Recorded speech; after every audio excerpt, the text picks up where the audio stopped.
Excellent connection. Good. That's what we like to see here. Let me make sure that this is public. Oh, that'd be amazing if I just started this because I'm not really that good at checking the stream, like analytics throughout. My buddy showed me like a cool setup I can get going here though. So, hey everyone, thanks for tuning in. Anyone who is watching actively or will be watching in the future, I wanted to make just a random stream here. I don't know if like one person's gonna watch or two people might even watch this. Um, why is my stream set up the way that it's set up right now? Um, my face cam, so like there's a lot of stuff that's going on right now, and there's some like literally like personal papers and stuff on the ends of this table here and stuff that I just didn't want to be bothered with fixing and such. So that's why the face cam is like it is right now. Um, Let me make sure. Okay, I think the microphone's going. Hello, everybody. Thanks so much for tuning in here. But yeah, long story short, I wanted to fix up the face cam to where I could make it like full screen for you guys. But when I did that, it got extremely blurry because the face cam isn't showing everything that it normally shows. So it just got super blurry. So I just put this on top of a background. So we'll be hopping back and forth between this kind of a view and this kind of a view. But I wanted to talk about hidden fates, pricing, maybe throughout the rest of this year and by the end of this year. And I'm mainly doing this stream as more so a lazy way to do, um, more so a lazy way to just do a recording, to be honest. So that's why we're doing this right now. So let's go ahead and hop over here and see what we have got going on. All right, so I wanted to just briefly talk about, and I made the thumbnail about this like just 10 seconds ago, about what the Hidden Fates price was just 6 months ago, and kind of what we're looking at here again. I'm looking at StockX right now. This isn't where you should get all of your information from. This isn't everything that you should be doing. This is not like my recommendation as far as you need to get all of your analytics here and this is 100% where the state of the Pokemon market is. It's nothing like that. I just wanted to explain like, where the heck does he get these wacky numbers from? Usually it's something like this, like quite literally, this is what I was looking at. So, yeah, hopefully, hopefully we'll get some good conversations in, on, and around this as well. Let me go ahead and send out to my buddies that I'm streaming to because they said they wanted to tune in this time around. So that's what I'm gonna do. But what's everyone been up to lately? Anything decent?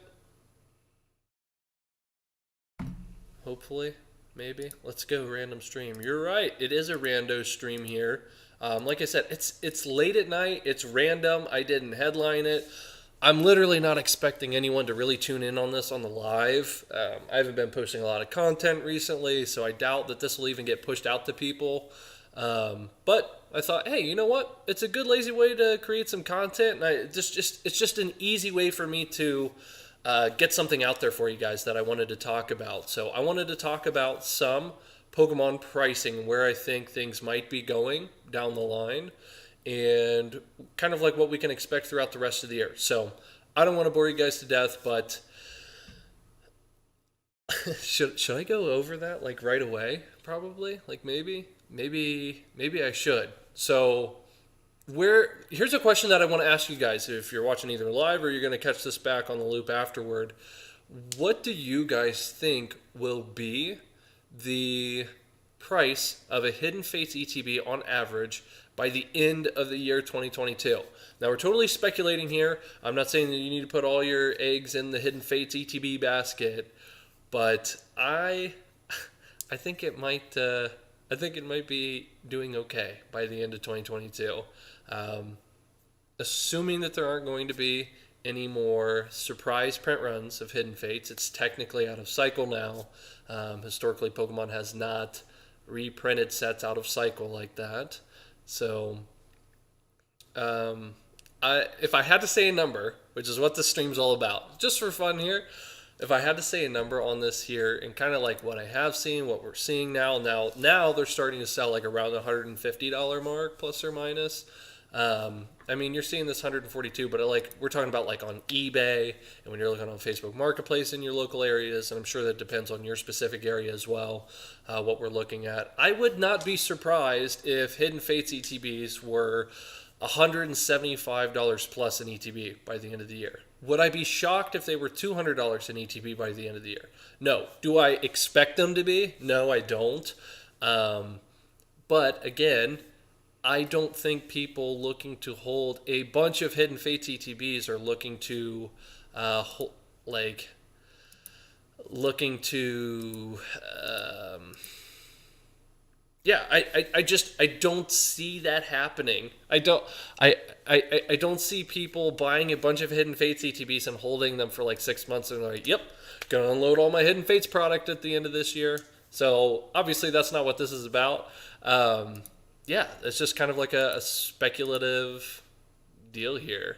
So great video. Hey, thanks. How much is Slugma worth? Oh goodness, that's one of my buddies. You know, that's a good question. That's like one of the common ones that I like to ask people. Like, hey, how much is my common or uncommon? I don't even know which one it is. Like, what slots it's all in, but the different Slugma cards. Just because it's like, whose favorite Pokemon is Slugma? Now you already know there's probably an entire Reddit group based around Slugma. Oh goodness, how funny is that? That there's probably literally people out there that they're like, that's my go-to Pokemon, man. Like, that's hilarious to me. I just find that so funny. But yeah, I think that's pretty good. That's a pretty good one. He's a cool Pokemon. Like, if you don't like any other Pokemon. What about Brilliant Stars coming out, guys? Are you guys excited about Brilliant Stars? So I'm excited about the set. Like, to open it, I mean, you got that alternate art Charizard card, which looks great. And it's an alternate art Charizard. I just recorded a video, like a standalone video that I'm going to send to you guys here later this upcoming week. But how much do we think like a Brilliant Stars, how cool do we think the set's going to be? Subjective, right? I think it's going to be a well-received set. How amazing do we think it's going to be? Like, in terms of price appreciation, who knows? Right out of the gate, and again, this is in the upcoming video as well. I think we're going to see that rubber band effect as well. And I also think that it's not going to be like the best set. I don't think it's going to be the best Sword and Shield set.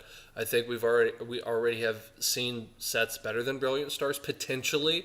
It depends how bonkers that alternate art Charizard goes for and how in demand the V-Stars become, right? Since we're just starting to see the introduction of that, of the V-Star cards. It's going to be really interesting to see how the market, well, they're going to have to accept it because V-Stars are going to be here at least for the foreseeable future, at least the next little while. Like, Amazing Rares lasted for all of 2 seconds. But do I think people will accept V-Stars? Well, I mean, only time will tell, right? It depends how competitively viable they are. On paper, you can say this or that about certain cards and like, oh my goodness, this is going to go so well with this card, and then there's a counter deck. Like, I'm not a competitive player. I'm not even going to pretend to be like that. But I do know how to play some games, and I do know that there are hard counters to certain things, and it makes things less viable and less fun.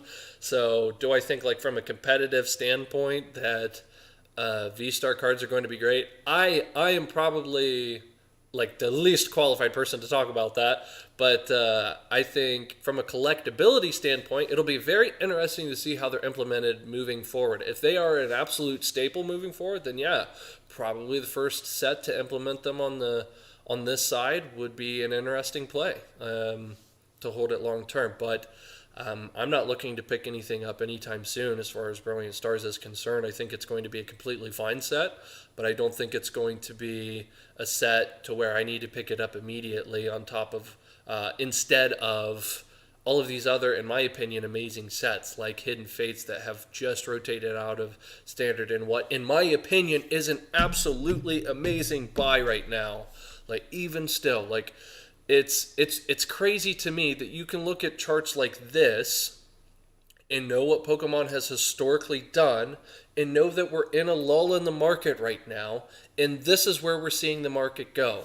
Now, and again, I can't promise that the price will continue to see this, but I am just saying, assuming that Pokemon does what it has historically always done in the past, where do we think the pricing will go on this if they're not going to introduce more Hidden Fates ETB products on the market?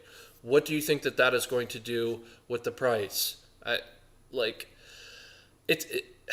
It's crazy to me that there's literally information out there like this, and you have so few people talking about it. You have so few people actually capitalizing on it. Because I've been trying to sell some Hidden Fates items just to clear space in my home to the patrons.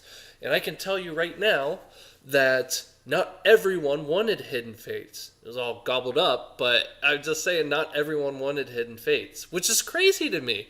From a collection standpoint, personal collection standpoint, do whatever floats your boat. From an absolute return on your investment, I might be biased because I like the set, but I think it's kind of silly to not be stonking on Hidden Fates for a more modern set. That's just my take on it. So again, where do I see this price going by the end of the year? I could see it still hovering around that $150 price point. I could totally see it hovering around $175 price point, though, as well. Scyther needs more love. That's true. I actually haven't seen like a really cool modern Scyther artwork. But there are specific reasons for that as well, right? So it's whatever. It's fine. I wanted to talk briefly about MetaZoo as well. I think 2022, so like 2021 was like the year of MetaZoo, right? Because it was in its infancy. I mean, it still is. But I wanted to talk about MetaZoo in its 2022. What do I expect for MetaZoo? I think MetaZoo is going to be kind of like the boomer bust year for MetaZoo. I think this is going to be the year by the end of 2022 we're going to know, hey, you know what? I think MetaZoo might make it. Or, hey, look, MetaZoo failed. So we're going to know really quick like how it's accepted here at all of these Walmarts and then soon to be Targets now. That's going to give us a great pool of information to work off of, and you're going to be able to dissect what kind of products react well in certain markets. Is it the spell books, or is it the individual sleeves? Is it this? Is it that? You know, the booster boxes are only going to be available at LGS. Is that sort of a deal? So I'm looking forward to that. I am. I'm pretty sour on English product. Pretty sour. So what do you mean by that? Like, sour as far as stonkage potential, or like as far as this makes me excited to look at it, or like I'm kind of burnt out, or whatever the case? Because it's very interesting that a lot of people comment on the frequency that Pokemon introduces products, or that Magic the Gathering introduces products, or that this or this product, or that this or this company or game introduces product at this certain amount of frequency. But there have been numerous TCGs that have been introduced in the West in particular that tried implementing more frequent waves of product instead of every 3 or 4 months, more like every month or every other month, and it simply did not perform every single time. That could be a bunch of different reasons as far as I'm looking at it more from a macro point of view. It could have been a bunch of different reasons as to why it didn't perform. Like, maybe the artwork sucked and everyone just hated the artwork. It wasn't actually playable. It was ran into the ground by a dumb CEO, or a mixture of all of the above. It could be a bunch of factors, but there have been countless TCGs that have been introduced in the West that implemented a shorter number of product, like a lesser number of product in a more frequent period of time. So like you don't get as big of sets, but you get it more frequent. I hope that makes sense. Goodness, that was hard for me to articulate. I think the product design is bad, and I don't trust the business to balance the supply versus design. That's fair enough. It's a marketing business, I feel like, wants to milk the market in the short. Oh, there's my alerts going off. Actually, can I turn those off? I don't know how to. I don't know how to turn this off. Yeah, I totally agree with that. I totally agree with it's a marketing business that I feel like wants to milk the market in the short term versus nurturing it over the long term. Um, I could totally see that. But, oh man, you have to, yeah, I agree with that. And then you have to remember too, like, everyone, like myself included, we're so short-sighted to where it doesn't even necessarily matter, right? Meaning, like, am I going to remember, like, to the level of detail I do now, like, how overall underwhelmed I was with Battle Styles? I didn't hate the set. Like, I like the artwork. I think it's pretty. But, like, 4 or 5 years from now, am I going to open up a booster box of Battle Styles and be like, man, this set sucked? Like, I'll probably remember that it sucked, right? Like, I'll remember that almost definitely. But, like, am I going to be like, oh, I hate the Pokemon company because they're so short-sighted? Like, I totally agree with that sentiment, but from an actual ROI standpoint for the Pokemon company, I'm not sure if I would actually, like, recommend they do anything different, potentially, right? That's a very complex topic. Just kind of a big fan of the way the Japanese business runs. Absolutely. Like, I absolutely love Japanese product. Like, in regards to Pokemon, I think they absolutely crush it. If you get into Japanese Pokemon, I feel like everything that you look at on the English side afterward, you kind of like scrunch your nose up when you look at it, because you're like, I've experienced this, but in a better way already. Like, I feel like most people feel that way when they open Japanese product. It's like the people who go to see a movie on opening night. It's just better, right? The crowd is better. They're more engaged. You're more excited. They're more excited. It's the opening night. And then, like, opening up English product is like going on, like, week 2.5 when the movie's about to rotate out, or like week 3.5, depending how good the movie is, whatever the case, however long they decide to run it for that particular theater. And you're just there on the last night, and there's like 4 other people in the theater, and like you're there with like a friend maybe, and you get some laughs, but you've already kind of heard like some spoilers from here and there without even trying to look at it. It's just inevitably on your YouTube feed. No matter how much you try to look away, it's just going to be there, and you're like, that's it. And then you appreciate it, but you're just like, I can't help but feel like this could have been better. And it could have been. You had the opportunity right there. Was that a good analogy, or was that just, did I miss the mark there? I love going to the movies, so I love playing, which requires me to get into the English product. Yeah, I mean, that'll do it if you're a player of it, right? So I could totally see that too. So again, for anyone just tuning in here right now, this is where I got my thumbnail information from, was just from StockX. Again, I don't want to repeat this too much for anyone watching this on the replay, re-upload, but $117 6 months ago. You're looking at about $142 right now, and this is just on StockX. If you look on eBay right now, you're looking more like around $150 or so, plus or minus. You see some floating up into the 170s, not too often, but after taxes and shipping, I mean, you're getting pretty close to that already. So would I be shocked to see $175 Hidden Fates ETBs by the end of 2022? I would not be. Would I be shocked to see $200 Hidden Fates ETBs by the end of 2022? I would not be. Now, do I fully expect them to hit $200? No. Realistically, I could see them floating plus or minus around like $180 in ETB. But I could also see them floating around $150 to $160 a box, assuming there's not going to be more product introduced, which I don't think there will be. And historically, we haven't seen that. And do I think that we're going to see this interest? No, not on this set, not in Pokemon, not this year at least.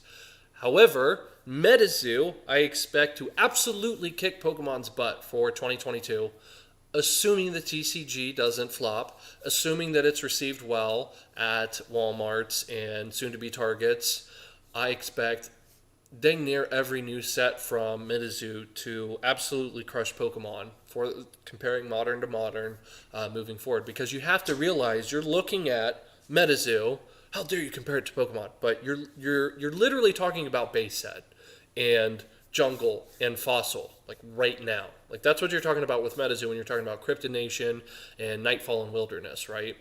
That's literally what you're talking about right now. So if you at all think that there could be a sliver of hope for the TCG to perform,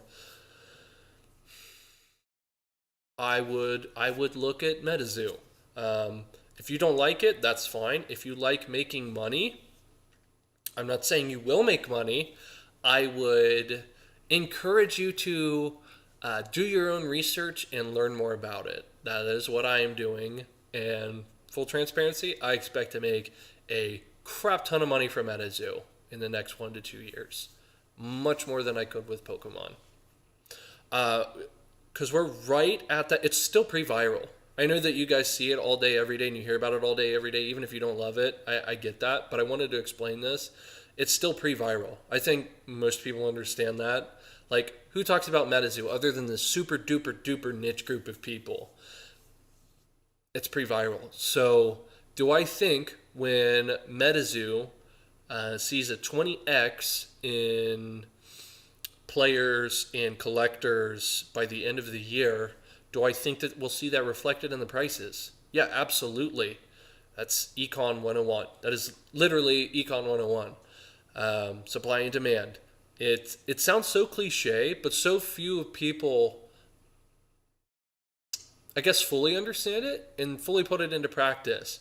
And that's the difference to separate people between people who are incredibly successful and incredibly wealthy from those who are not. It is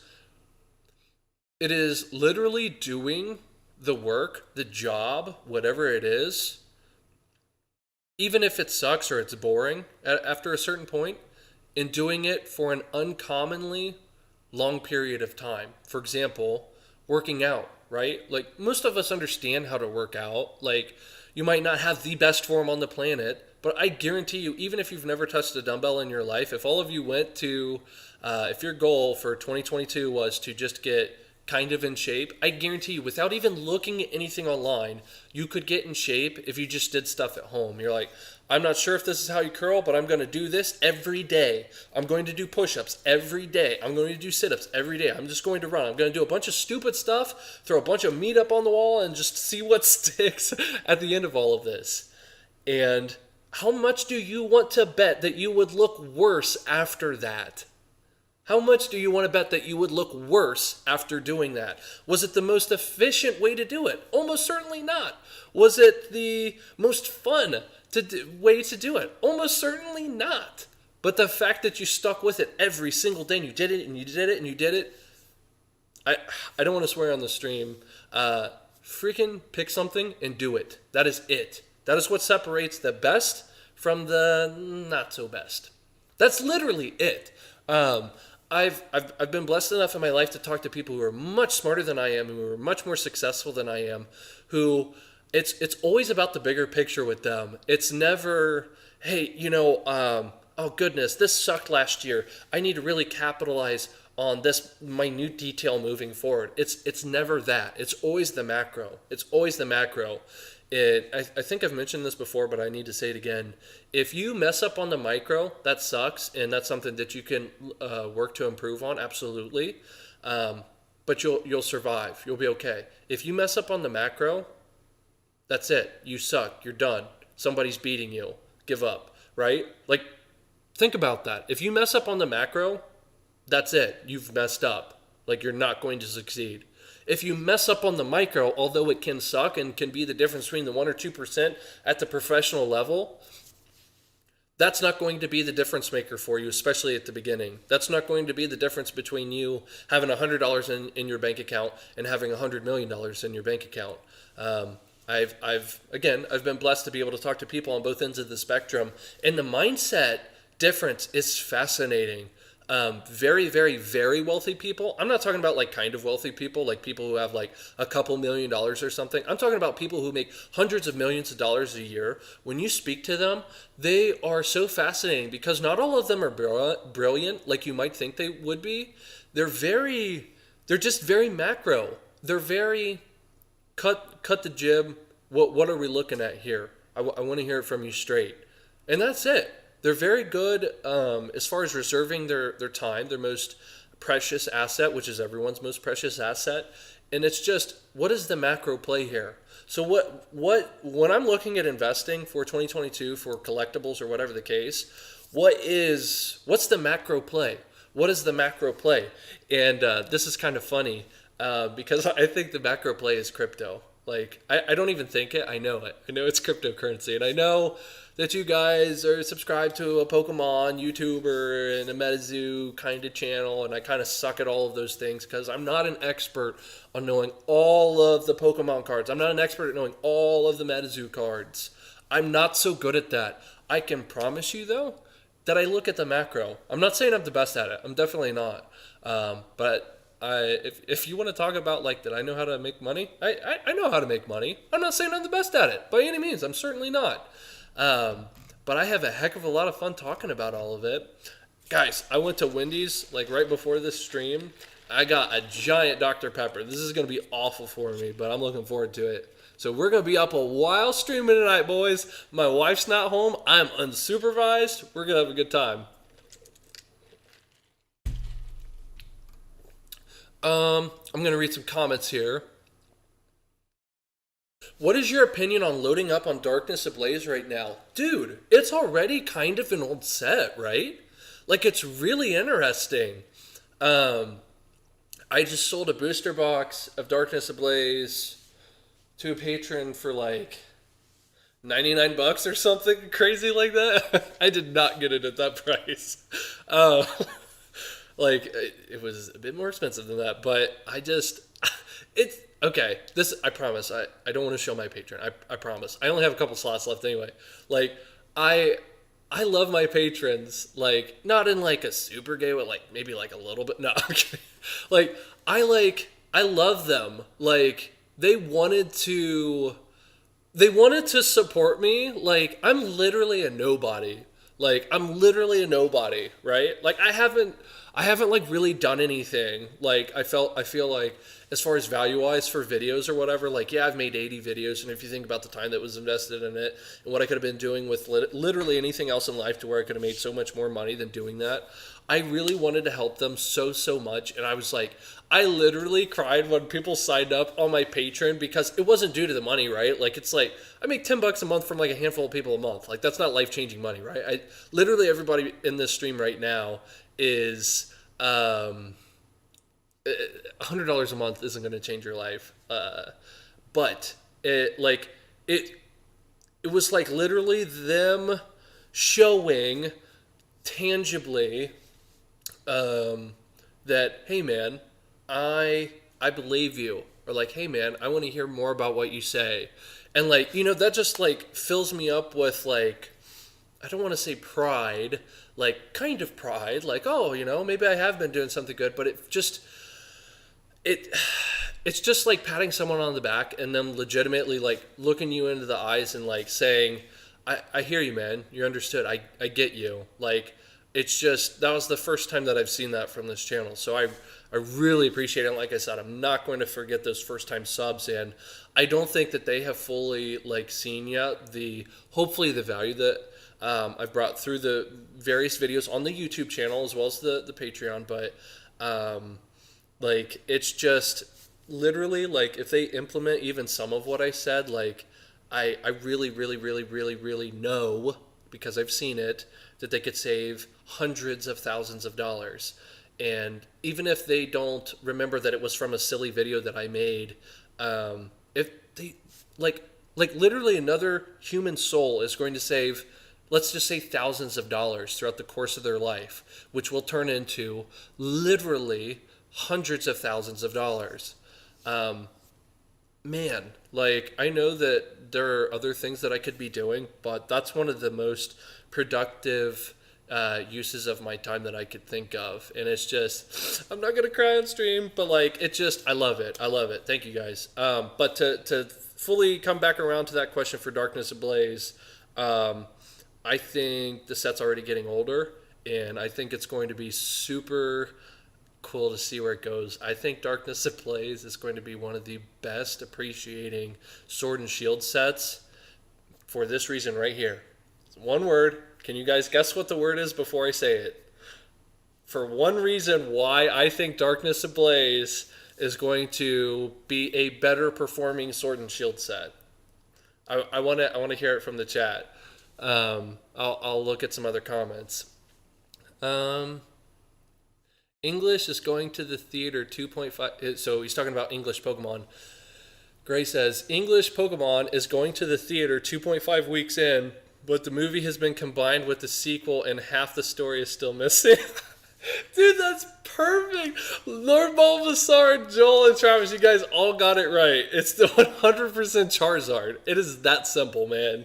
Like, again, marketing. That is absolutely what it is. Sam, you got it right. You got it double right. Double Zard. That is literally it. It's the Charizard, baby. Look at how boxes have performed. Why were Darkness Ablaze booster boxes sitting around $175 a box? New.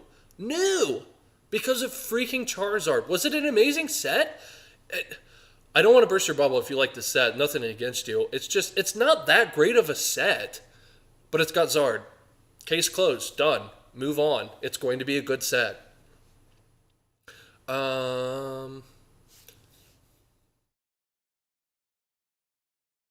Yeah, Milo IQ. Thoughts on Darkness Ablaze, end of print, Charizard set, pretty cheap right now. I agree with all of that. If I was to buy one MetaZoo product under $250, which one would you pick? Nightfall First Edition booster boxes is what I would pick. First Edition. You're literally talking about, should I buy a Jungle First Edition booster box for less than $250? That's how I look at that question. Seriously. Like, I am not joking, Milo IQ. That's such a funny username. I like that. I'm not joking. You're literally talking about, should I buy a Jungle First Edition booster box? The game could flop. Realize that. If you're in the card game market, I don't think like a couple $100 is going to ruin your day if it goes to zero. So that would be my answer to that. I would say booster box if you can find a good deal. Yep, Sam. I agree with all of what you said. Let's go. Cap unfiltered. Unfiltered, baby. Grayson, the rainbow flags. I love it. Or the rainbows, whatever. How do you feel about the TCG Gods Unchained? So I looked into it, Monty. That's a good question. Man, I don't know. So let me pull it up. Let me pull that up for you guys. Guys, I did this cool little Google filter thing where it said, do you want to see like rotating pictures and stuff in the background? Like, I don't want this to be like, oh, feels stream, but like, there's so much value in stuff like this. Like, I just pause every time, even if I'm not intrigued by the picture at first. I just like appreciate whatever's like on this picture. You know what I mean? Like, somebody went under this bridge and took this picture at night, I would assuming it's not super filtered up. This is, I don't know, this is gorgeous. Like, look at all of this. Like, you see, man, all right, anyway, it's the little things in life. It seriously is. I used to not be like that. And it's funny because I was just talking about the macro, but that's not what I'm talking about. Like, take a pause and appreciate things. I had a friend in church who said, I started writing down every single day some little thing that I'm appreciative of. Like a ladybug like flew onto her like little cup top or whatever, and she said that was just kind of cool, and I watched it crawl across, and then it flew away. She's like, I'm thankful for the ladybugs in the world. And I was like, that's so cool. Like at first you think it's dumb, and you're like, why would you waste your time talking about that? Try something like that, and it will change your life. It changed mine, and it just made me a more caring person. And I don't mean like I cry at movies all the time now because I'm not a punk, but it just made me a more caring person because I never used to look at things like that. I'm like, why are we talking about this? Can you guys see what I've been looking at? This is for my home gym that I'm looking at building. Horse stall mats, like apparently they're like the way to go. Shoot, what was I doing? I gotta stop this. TCG Gods Unchained. That's what it was. Obviously, I'm not an expert about it. I about put Lords Unchained. I think this was the website. Yeah, this is the one I looked at. Okay, so let's look at this here. If you can't sell your items, you don't own them. So I do agree with that. In 2019, players spent 87 bill on in-game items. Players received $0. It all went to giant game companies. Players deserve better. Here we go. I got a weird like dark filter thing on this. But when I looked at this, I was like, oh, cool. It's Hearthstone. I liked Hearthstone. I just spent a little bit too much time on it. I wasn't amazing. I was just okay, and it was fun for me. Unlike other free TCG games, Gods Unchained gives you complete ownership over your in-game items. Collect rare cards, build your deck, and sell cards to other players. This is what Hearthstone should have been and should have done. I was flabbergasted that Hearthstone didn't do this. It was such a no-brainer to me, and I didn't have the know-how or really care enough to do something like this, but I think something like this will absolutely explode, if not this version 2.0 from another company that does it better. In case you guys, most of you I'm sure have at least heard of Hearthstone before, because we're all nerds here, right? But I think this is such a cool idea, but like monetarily, like you're talking about like the NFTs and you're talking about all of that, which I think is a speculative bubble right now. And what I mean by that is, oh, okay, so I own, and I bought an NFT, by the way. I'm not saying that you're stupid for buying, I'm not saying you're stupid for buying an NFT. I have an NFT. I've got a MetaZoo NFT, the token thingamajig to buy a product with in the future. So it's like, okay, cool. So you have a serial number that's loosely related to a JPEG. That's what an NFT is. And it may or may not be hosted on the internet in the future. What if someone forks the Ethereum chain in the future? Okay, are you with me? What if someone forks the Ethereum chain in the future and then you don't see that item on that new fork? Or what if you do? Which one's more valuable? Are they both the same amount, have the same amount of value? What if the person who originally hosted the JPEG that you now just bought said, oops, we can't run our servers anymore. So that $500 JPEG thing that you just bought actually isn't worth anything anymore. I know this is going to be going over some people's heads, and it's not because we're so smart here talking about this, but it's because you just haven't looked into cryptocurrency, and that is A-okay. However, you should, and I think you need to. I'm not saying you need to take out a bunch of money and invest in the cryptocurrency space, but I'm saying everyone who's watching this and who will watch this, I think you quite literally need to research cryptocurrency. I am not joking. Here is what you need to do. You need to go to this site. Bear with me here. I'm going to try to type it out. It's called YouTube. What you can do... I'm not going to try to be that condescending in this stream. Literally YouTube it. Type in, like, I'm sure most of you have heard of Bitcoin, type in Ethereum, or just type in literally cryptocurrency news or cryptocurrency information and get your 10,000 hours in. I think over the next 10 years, guys, I want to say this up front, and this is not me saying take it as the gospel and I'm the smartest person on the planet. Obviously, I'm not. I'm sure most, if not all of you, are smarter than I am. Like literally, if we sat down and took a test, I'm sure of that. But I used to be a financial advisor. I used to be a broker. I am telling you right now, with previous hedge fund managers that I have heard talking about, and other people in the space, again, people much smarter than me, I think, and they think, more importantly, they think cryptocurrency will be the best performing asset for the next decade plus.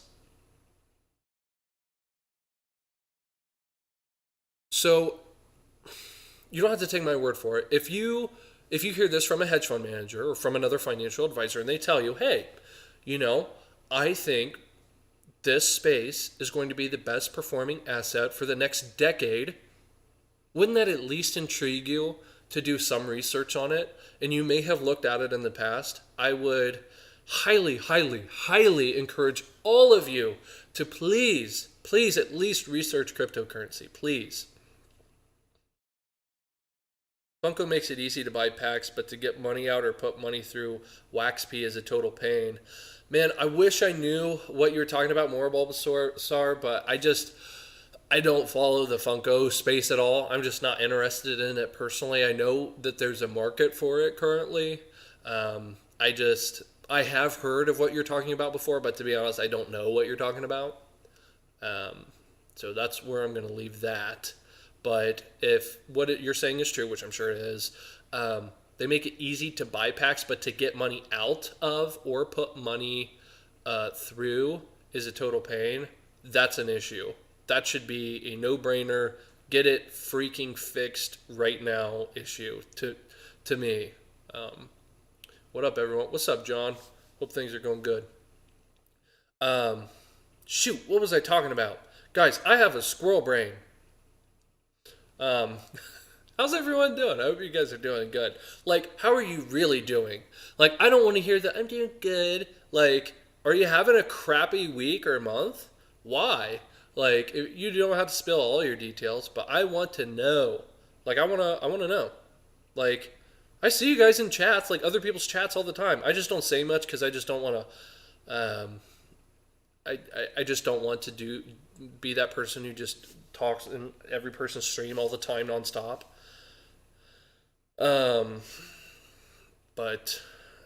Yeah. So this is what happens whenever I live stream.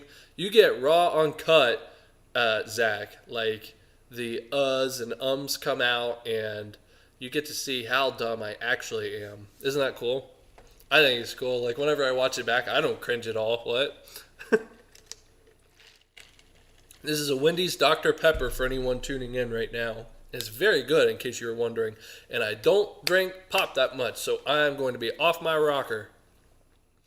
That's kind of cool that this thing is moving in the background, though. I'm kind of glad that you mentioned this. Thanks for that, Monty. I appreciate that. This is Gods Unchained, guys, for anyone interested in it. I don't know enough about the game personally to know if I should invest money in this. I was certainly intrigued, and I think something like this specifically, or again, its second iteration, could be an absolutely gangbusters investment. And heck, man, if you like it, looks like a heck of a lot of fun. Like, it's literally Hearthstone rewrapped. It looks freaking cool. Like, I actually kind of want to download this and play it, but I should not. That's not a good use of my time. I'm trying really hard to limit what kind of video games I play.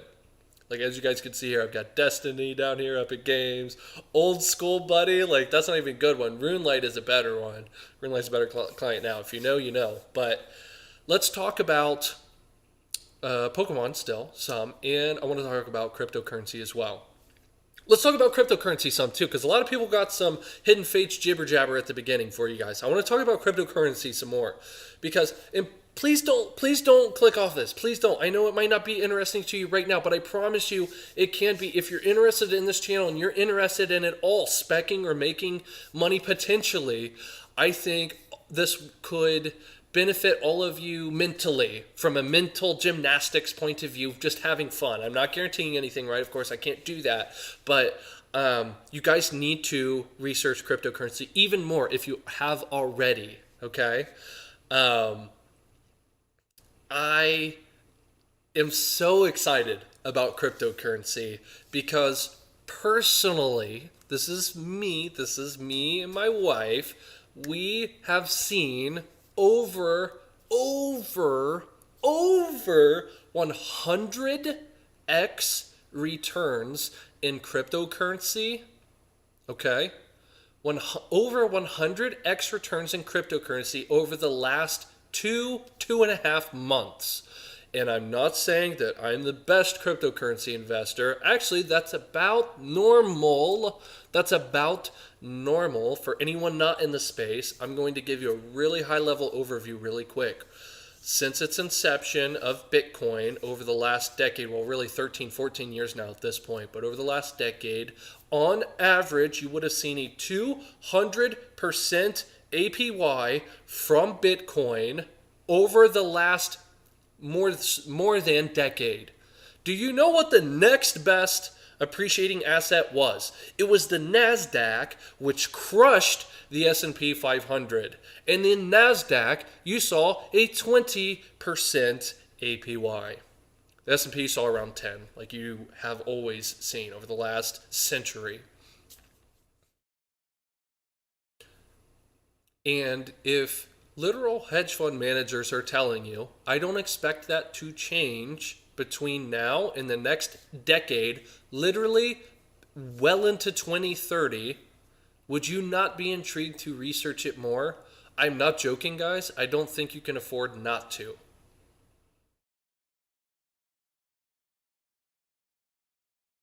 I don't know much about crypto, but give me some info. John, I love you, man. I love you. Thank you for your open mind. And I'm not kidding, John. I think, oh man, how do I say this? So again, not financial advice.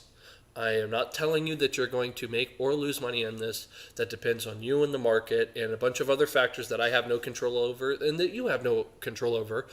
Do your own research. But what I will say is, if cryptocurrency performs half as good as what I truly expect it should over the next 5 to 10 years, I think it is a life-changing, I'm going to say that again, I think it will be a life-changing opportunity for literally every single person that chooses to invest in the space wisely. Obviously, if you invest into a scam coin, you're going to lose everything. If you invest in some sort of a rug pull project, you're going to lose everything. So please do your own research. Be mindful. Be mindful of how you go about investing. There are a few things you're going to need to know about. You're going to need to know about a wallet, which is literally a digital space that's going to hold your coins. Okay, and I know some people watching this stream know this, but it's just kind of fun to hear again anyway. But you're going to want something that literally holds your dollars in it, right? So the MetaMask in this case is a great one, which would hold your like ERC 20 tokens. It's on the Ethereum. It's on the Ethereum chain. So you're not going to be able to hold your Bitcoins in there, right? But I mean, there are plenty of other wallets that can do that too. But for example, you can buy cryptocurrency like, okay, Zach, how do I buy cryptocurrency? Give me the long and short of it here. So here's the short of it. And again, not financial advice. It's like asking, do you want to invest with Fidelity or Vanguard or wherever? That's like asking where you want to get your gasoline from. They all do the same things. Some of them do a little bit of different products and their fees are a little bit different, but they all do the same thing at the end of the day. So for example, you could go to literally Gemini.com. You could go to Coinbase.com and you could sign up for an account. They're going to ask you all the kinds of questions that a bank would, right? So I'm not a super huge fan of that because it kind of defeats the purpose of cryptocurrency in that it's supposed to be... It's supposed to be a you thing, not a, hey, can I please have my money back kind of thing. When you go to a bank account, you have to hope and pray that they're honest and they give you your money back, right?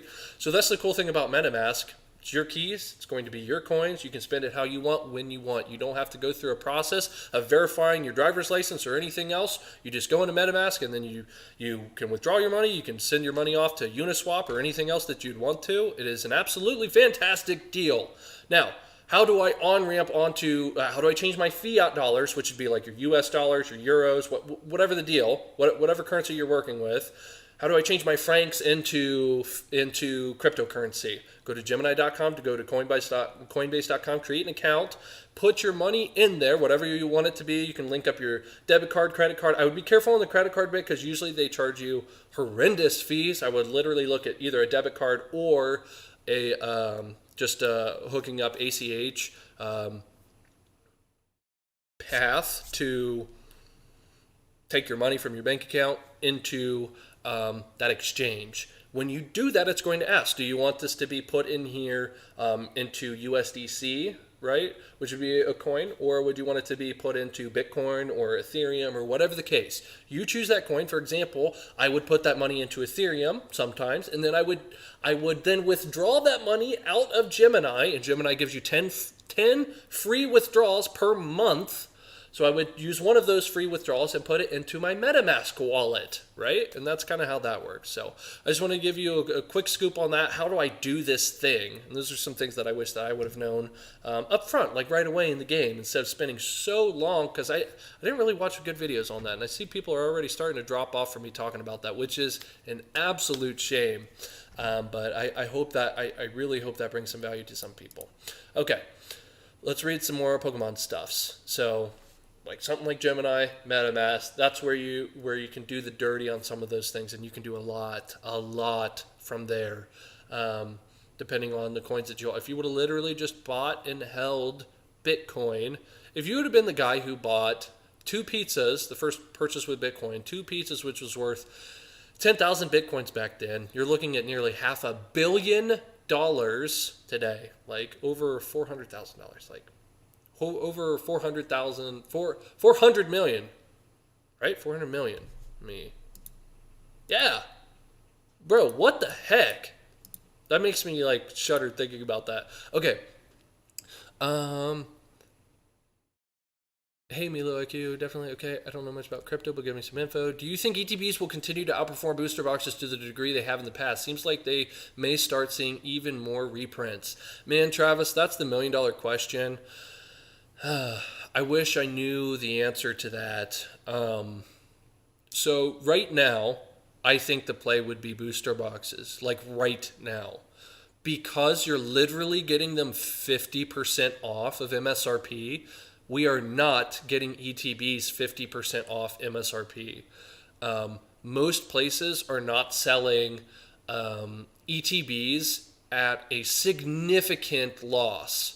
Like literally companies are getting, because I'm a member on PokerRealm's site, they sell their ETBs for $30 a pop. So you're looking at wholesale numbers around that $30 mark, right? So just food for thought there for anyone who doesn't have that. There's some good inside information for you. But do I see a bunch of ETBs being sold for less than $30 a pop? I don't think I've seen any. I think maybe like occasionally I've seen Battle Styles ETBs like bundled in a deal for like $29.99, which is $30.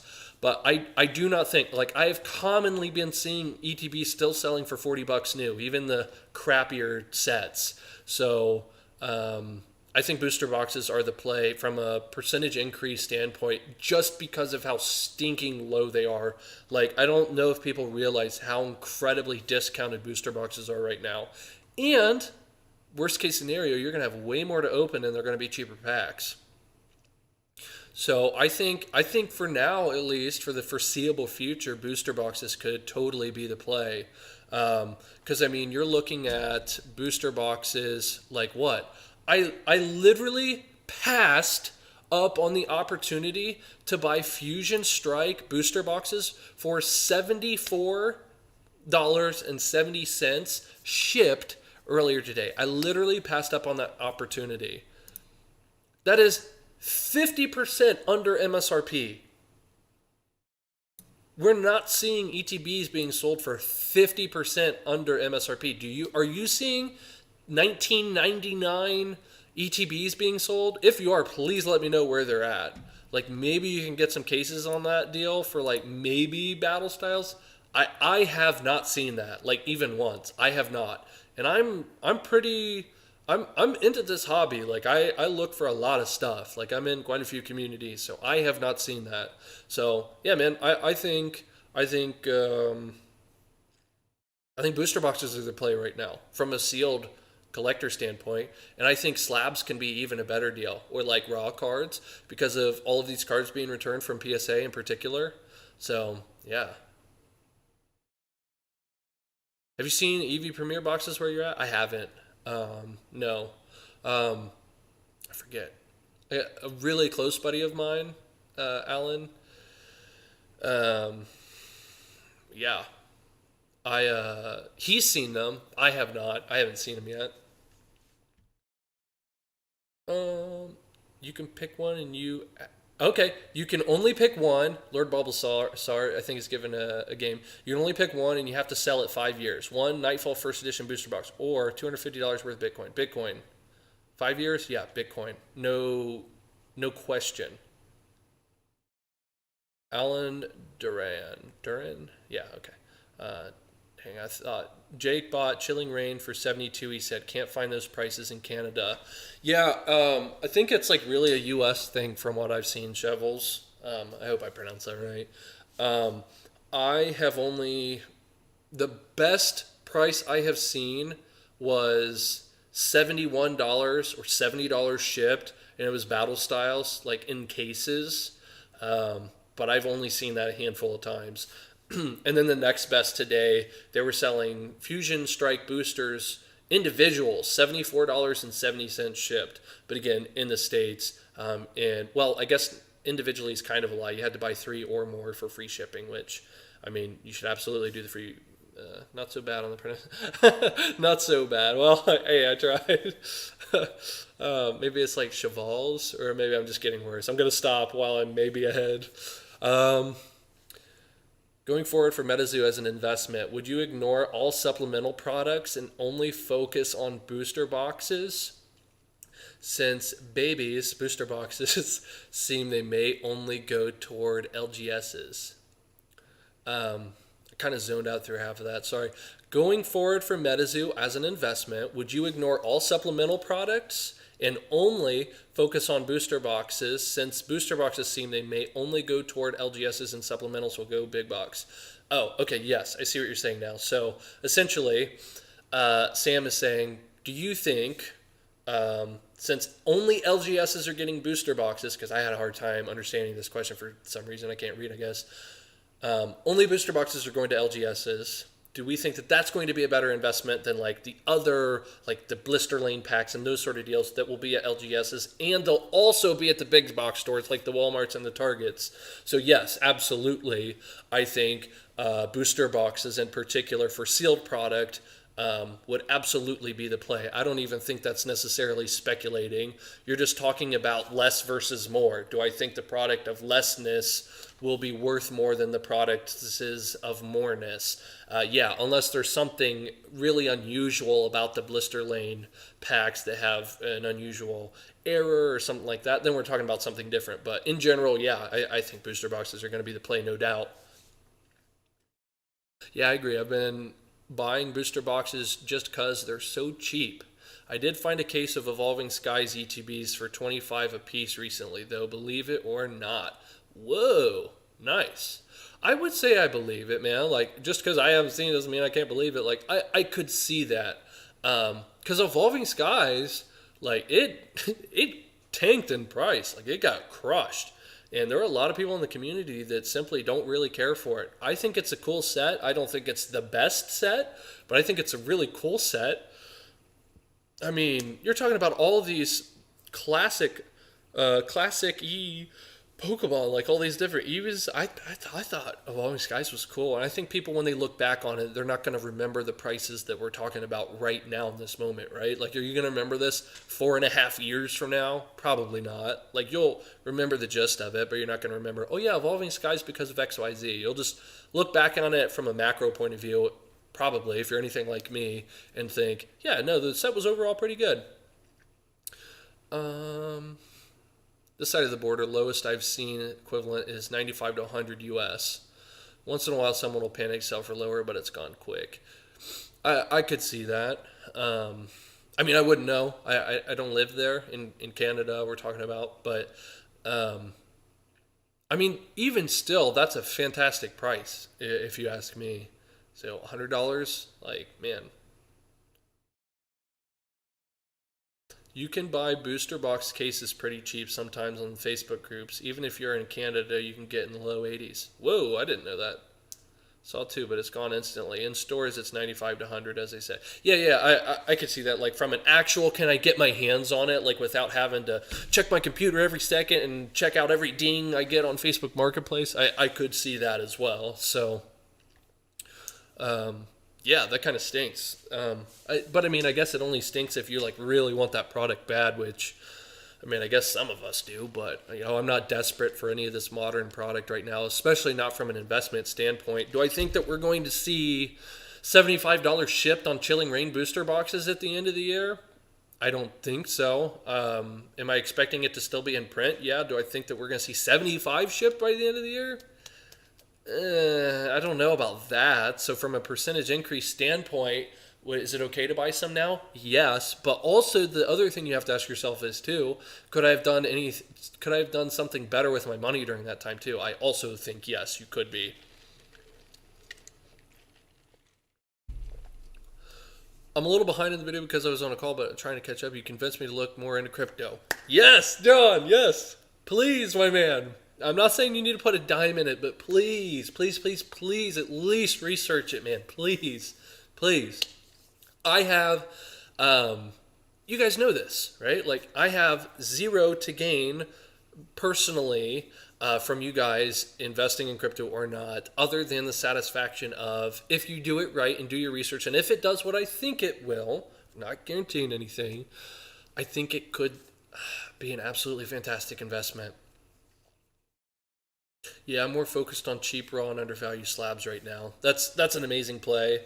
I totally agree with that. They're such a cool, like it's like a no-brainer play almost. Like if you know what you're doing and know what kind of cards you're looking at, like if you know how to get the amazing rares for pennies on the dollar compared to where the market's selling them at, like in certain auctions, and you can get a this right here, Gixin. This is the sniping service that I use. You don't have to use Gixin. You could use literally anything else. That's the one that I use. I pay, shoot, I forget. It's like $6 a month, or $6 a year, or $4 a year, or $7. It's something stupid cheap per year. It's not even $1 a month.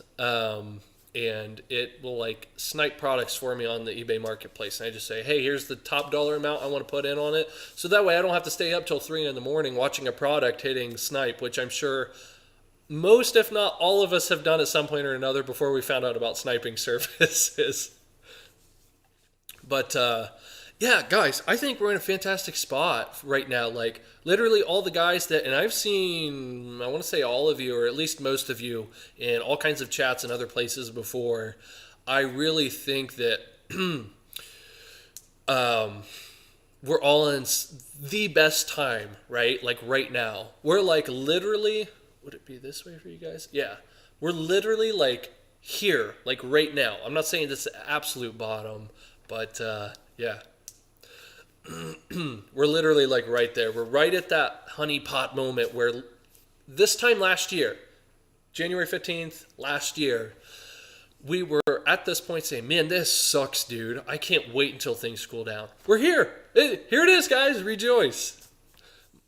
My semi-irrational fear is that battle styles and following mainline sets will take forever to appreciate in value due to mass print. Won't perform at all like prior eras. I mean, I don't think that's semi-irrational. I mean, I guess it depends on what your definition of that would be, but no, I can totally understand that sentiment. Absolutely. And I'm not here to fight you on that. Do I think that you're dumb if you don't invest in battle styles right now? No. Do I think that you could absolutely do better by parking your money into many other Pokemon avenues, whether it be sealed product or slabs? Certainly. Again, in my opinion, is that battle styles and following mainline sets will take forever to appreciate in value due to mass print. So, I mean, technically everything has been mass printed, right? Like, look at evolutions, right? Now, that's a different story, right? Being an anniversary set and being freaking evolutions. So Battle Styles doesn't hold a candle to evolutions, right? In that sense. And it was a print to demand set, so that also kind of sucks. Um, I just, I know what you mean. And yes, I definitely think there will be better investments than Battle Styles, but I do not think that Battle Styles will be a bad investment. Like, man, this sucks. It didn't move for me for 10 years. I don't see that. But if you're going to hold something for 10 years, I wouldn't want to be holding the bag on Battle Styles. So I totally agree with that. So, and you're talking about a modern pool here, right? Like, Josh, you said first live I've caught of yours. Love the content, man. Is this going to be posted as a vid after so I can go watch what I missed? Absolutely, Josh. Just for you, since you asked. Yes, all lives get re-uploaded. So feel free to go do what you were doing and catch this up later. Crypto Cold says supply of sealed will only go down over time, while the supply of singles will go up. As more boxes get opened over the years, the more singles that will be out there. Hey, you are absolutely right. And what do we think that's going to do on prices? Well, if you look back on anything ever, you can see how that impacts the pricing. Lord Bulbasaur agreed. They won't all do like evolutions and explode suddenly. Still, at 80 to 70, if you have room for it and don't need the money, it might take a while, but it'll appreciate. Totally agree with that sentiment. Travis says, people saying the same thing during Sun and Moon and even XY, and those boxes did well, but you could, of course, still be right. Yeah, I mean, so anything's possible. I absolutely believe, I don't know, I believe that Battle Styles will certainly appreciate. Will it be the best investment? I don't think so. But, hey, look, maybe no one will hold the bag on Battle Styles and it'll end up being one of the better sets. I don't see that happening. We didn't see that with Crimson Invasion. But look at Crimson Invasion prices. I don't think they're... let's see here. Let's look. Crimson Invasion. Will you give me a pop-up or do I have to hit enter? Let's see here. Whoa, look at this.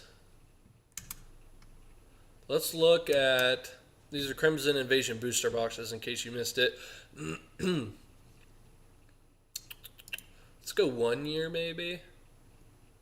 Nice. Look at that. 130 to 138-ish during the month of January last year. So, and then now we're looking at like, what's this? That 180 mark? Goodness. More like 150. I'd say more like 150 to 180, according to just the StockX, by the way. Your miles may vary depending on if you buy it TCG Player, eBay, whatever the heck. But, I mean, guys, Sun and Moon Crimson Invasion, it's not that old. Like, look at these booster boxes. Is Crimson Invasion the best set of all time? So, I'm not saying you can't expect Battle Styles to hit this price, right? I don't think anyone's saying that. So, yeah, just something interesting. I don't think they will take forever to appreciate well. I also think any set of sealed booster boxes you can get near wholesale for Pokemon IP is a good deal. Totally agree, Sam. Battle Styles looks bad compared to the sets that came out after, but if you compare to most Sun and Moon sets, it's still a solid set. Hell, it's superior to Rebel Clash, Darkness Ablaze, Sword and Shield base, in my opinion. Yeah, I agree. Man, you guys are smart. Like, I don't have much to add on to all that. I agree with all of the points you guys are making. Like, I feel like we're all just kind of sitting in a circle just saying, yeah, I agree, man. Yeah, it's cool, bro. Like, this is a chill stream. I like this. It's very, very cool. I like it. Thanks for popping in, guys. I appreciate this feedback and talks. What other sets should we look at? What are sets that you guys are looking at right now that you're interested to see how it'll perform for the year 2022? I'm not talking about like a 10-year hold, like, oh wow, I think base set first edition is going to be, basically shovels. I think base set first edition booster boxes are going to be a great investment over the next 10 years. Okay, get out of here. Like, what are we like realistically looking at? Like, kind of an average Joe guy who might not have an extra $10,000 to $50,000 laying around for a single booster box investment, like Shiny Star V. You know, it's funny you mentioned that, Monte, because I think, yeah, let's look at Shiny Star V. I haven't looked at that in actually months because I've been moving and stuff. This is cool. Shiny Star. This is why we do live streams. Because I wouldn't have thought to do this right now. Shiny Star V. No way. Oh, it's because they just reprinted them. And these aren't like the first print run Shiny Star V boxes, in case you aren't well versed in the Japanese booster box side. Shoot, let me move this over and sign in really quick. Log in so I can get that price info. Excuse me. I don't like have a cough, but like I just ate, and like whenever I eat like greasy foods because I just had Wendy's, it's like I have to like clear my throat, which is like obviously like a sign saying that, hey, maybe I should not eat that, but it's so good, isn't it? Okay, $83 a box. Here we go. 1 year. Let's look at that. Yeah, this was all like first print run stuff though. And then you just see that. I wonder when the next wave hit, guys. When did that come out? Like, oh, it's so funny looking at graphs like this. That's funny. So you're talking about like shipping from Japan, right? And if you guys have used any forwarding services before or have looked them up before, you're not going to be looking at too much cheaper than this, like $79 shipped, after taxes, after shipping from Japan. You're not going to be looking at too much less than this. Like you're going to be looking around that, I'm going to say $55 to $65 range. Like if you're talking about like, I got a great deal on these boxes, like at MSRP in shipping and everything. Well, this is what you're looking at. Let me click on the all just in case for these. Yeah. So, I mean, if you're talking about buying them, you're starting to see this flatline approach. The next question to ask yourself would be, do I see this going down over time or staying stagnant, staying where it's at now for the foreseeable future? I mean, the set did just come out, but I mean, it's been out for, look at this, over a year already. Crazy, right? The set's already over a year old. Think about that, guys. Like, literally this time next month, we're going to be talking about Shining Fates. The Shining Fates has been out for a year. I just thought about this literally like 2 days ago. I was like, holy smokes. Holy smokes. Shining Fates will have been out for a year? What? And then it's halfway through its like print cycle? Isn't that crazy? I don't know. I thought that was nuts. I was like, dudes, we're halfway there. Like, and I'm not saying it's going to explode. Like the moment that it hits the 2-year mark, it's just something interesting to take note of, right? Like what we've seen before. So, man, I think between now and this time next year could be some great times to pick up something like the Shining Star V, to your point. Thanks for the suggestion of looking at that. That was cool. Ultra Premium Hidden Fates. Luckily bought 2 minty ones. Ooh. Okay, and girlfriend has 1 for MSRP back then. Nice. A side of me wants to sell one. At the same time, most that are for sale are wrecked. Patience? Yeah. So, I mean, man, Hidden Fates is tricky, right? Because it's Hidden Fates and it's technically out and like out of print, probably. Side of me wants to sell one. At the same time, most that are for sale are wrecked. Patience. Personally, I would do the patience route. I'm just seeing everything. What I think, I'm just seeing so many good deals, and in my opinion, that means it could be technically a bad time to sell for most things. I'm not saying that you need to hold it or that you need to sell it. That's just how I would look at it. If I had them, I wouldn't be looking to sell right now, unless I sold that and then took that money and put it into crypto. Oh, this is going to be a crypto shill stream. And again, I make nothing off of saying that. So, yeah, incredible how nearly every Shining Fates single just fell like lead balloons. Isn't it, though? It totally is, man. It was fun to watch, I guess, unless you were holding a bag on a bunch of Shining Fates babies. But the more you get older, the faster time passes by. That's really interesting. It's very true. And I don't know, maybe I was like 16 or 18. I don't know. I think I was still in high school. And I had this thought. I would say realization, but it wasn't like, it's not that deep. I thought it was at the time. Like 17-year-old Zach thought it was. But I thought like, man, what if like the world is like spinning like ever so slightly like faster, or like the way that we interact with space and time itself is like getting warped from our point of view, and then that's why the seasons change a little different. And what if time is just getting ever so slightly faster?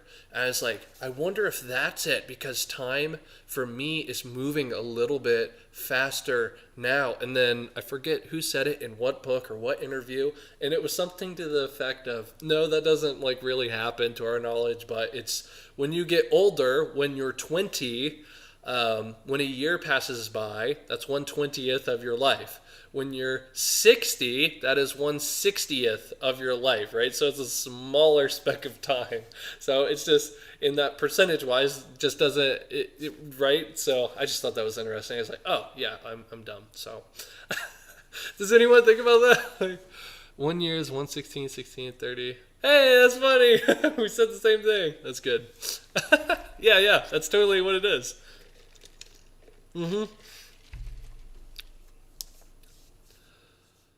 Yeah, Zach is high off fructose corn syrup. Haha. I am. Can you guys tell that I don't have this ever? And it's the Wendy's one. Like, and if you guys have been to an American Wendy's, man, like, this is bigger than my head. Like, I love it. It's way too much for what I need, but it's so good though. What's your guys' go-to when you go out? Do you guys get Coke or Pepsi when you go out, or do you get like Dr. Pepper or like Baja Blast or something? Like 100% of the time I go to Taco Bell, I ask for a Baja Blast. But when I go to other places, I either get root beer, Dr. Pepper, or like the Coke or Pepsi. That's what I get. Josh says, what's your opinion on Celebration's ultra premiums? I have 5 and wonder if I should sell now or if it's going to explode in the next 3 to 4. I assume he means 3 to 4 years. Man, see, Jake freaking indirectly sends you guys to my channel because he's always like, I'm not going to price predict for you guys, but I'm going to give you guys my price predictions for free, and I can't guarantee it, and it's probably wrong. So look at me just doing this service for you guys. So, all right, because it's fun, right? That's why we talk about all of this, right? Like, I'm doing this live stream because it's fun, right? I'm making a total of $0 from this live stream. I couldn't even figure out how to set up my AdSense thing for Google. It said, literally, YouTube told me check back at a later time. And that was enough of a deterrent for lazy me to not look back into it because, like, what, I'm going to make 2 pennies a video? Like, right? So, but to answer your question, Josh, Celebration's ultra premium. So here's what I would do. I've got literally only one ultra premium collection box. I actually couldn't get my hands on any others at MSRP. Like, I literally couldn't. I tried. I didn't try super hard, but I tried, and I just couldn't, and I didn't care enough. I just wanted one. So hopefully I'm going to put it in the background in videos in the future for you guys, because I just think they're cool. I really think they're cool. So if you have 5, and if you want to keep one, keep one. My buddy, man, he really likes holding on to these things. And it's like, dude, man, you don't need 5, do you? Like, does that really make you happy? It collecting dust, on your shelf and taking up space? Does that really bring you utility, having 5 of those things? Like, maybe 1, right? Maybe. So, personally, I would sell them because what? I think you can still double your money or close to it with them, which if you can double your money on an investment and then take that money and put it into anything else, I would absolutely try to capture that. Sorry, I'm trying to talk and read and I'm just not good at that. So is this accurate right now? So I don't know what. Can you sell them for like $250 a pop right now? You buy them at $120 after eBay takes its cut in junk. Like, you're looking at not really doubling your money, but like, I don't know, what? Doubling would be 100%, so you're looking at what, 50 to 100%? Man, I would totally take that right now, no questions asked, and pour it into anything else. Again, I would look at cryptocurrency, and if you're not looking at cryptocurrency, I would look at MetaZoo, and if you're not looking at MetaZoo, I would be looking at individual cars that I could be looking to grade in the future, because everything's going to be dirt cheap right now, literally right now. Hidden Fates, you want to look at Aquapolis, if you want to look at base set, if you want to look at the base set baby, if you want to look at the base set PSA 10, like the non-hollow rares, if you want to look at the anything Jungle First Edition, Fossil First Edition, guys, those are discounted right now. In my opinion, disclaimers, can't guarantee you anything. Do you know anything about the new 1099K tax thing for this year? I've heard it will be taking a lot of online sale profits, but when I read the actual form, I couldn't determine exactly how much. Yeah, Travis. So essentially what they're going to be doing is they set a threshold for $600 now. So if you sell anything on the internet now, moving forward, so the year 2022, literally right now, expect to put it on your tax forms if you have not been. I've been a good boy, and I've been putting those things on my tax forms because I sold a decent chunk of just other things, like a bunch of car parts that were expensive and that sort of deal. But long story short, the IRS is saying, hey, we're going to start looking at your online internet sales. How much money are you collecting from Venmo? How much money are you collecting from PayPal? How much money are you collecting from the XYZ site? How much money are you making from crypto? They're starting to look at that more now than ever. And the year 2022 is when it takes effect, which, hey, it's January 2022. So from now moving forward, be cognizant of what you're buying, more importantly, what you're selling for profit or not for profit. Because you're going to need to report that. That's literally all it is. As far as how it affects you tax-wise, I can't say anything around that because I'm not a tax advisor. But what I will say is, if you sell like, I don't know, 5 or 10 grand worth of stuff, and if you make like kind of an average income anywhere from like 40 to 70K a year, I would not personally anticipate that to impact my life. I would talk to my tax advisor or look at TurboTax to see what it recommends, or whatever the heck it is you use and what state you live in or what country you live in. And if you don't live in the United States, probably most of what I'm saying is irrelevant to you, because I am not up to date on tax codes in most countries. I know the EU a little bit more, but not to the level that I should. So to say anything around that. So number one, talk to a tax advisor. Number two, I wouldn't expect it to drastically impact your life unless you're selling a crap load of stuff. Sam says, I would keep it, but I would hold sealed product for usually 3 to 5 years minimum. Yeah, so if you're talking about like, I just want to hold on to Pokemon product, I think the Ultra Premium Collection box will be a good investment overall. And I wouldn't be upset if I held it for 3 to 5 years is what I'm trying to say. I think it'll perform just fine and dandy. Would I also like to capitalize on the 2x profit right up front and dump it into something else? Yeah, I would try to do that personally. But if you're not confident on yourself to do that or don't want to put the man hours in to do that, then just buy and hold, baby. Buying and holding. I mean, it's worked out for some of the most wealthy people on the planet. Chevel says, number one, water. Was overweight for half my life, so I rarely drink those, except if I have some rum/vodka and no work the next day. I love it. Like the video. Work time, night shift, PCL things. Thanks so much, Chevels. Appreciate it. Oidana Lee Banks. I can never pronounce your name. Thanks for your support and watching my videos. I've seen all of your comments. Just got here. What did I miss about MetaZoo? So that was sprinkled in and out throughout the back of the previous live stream. You can rewatch it and watch it on 2x speed or whatever you're comfortable watching. But essentially, I said I think MetaZoo is going to stonk hard in 2022, and I think booster boxes. I think it was Sam's point. Maybe Sam brought it up.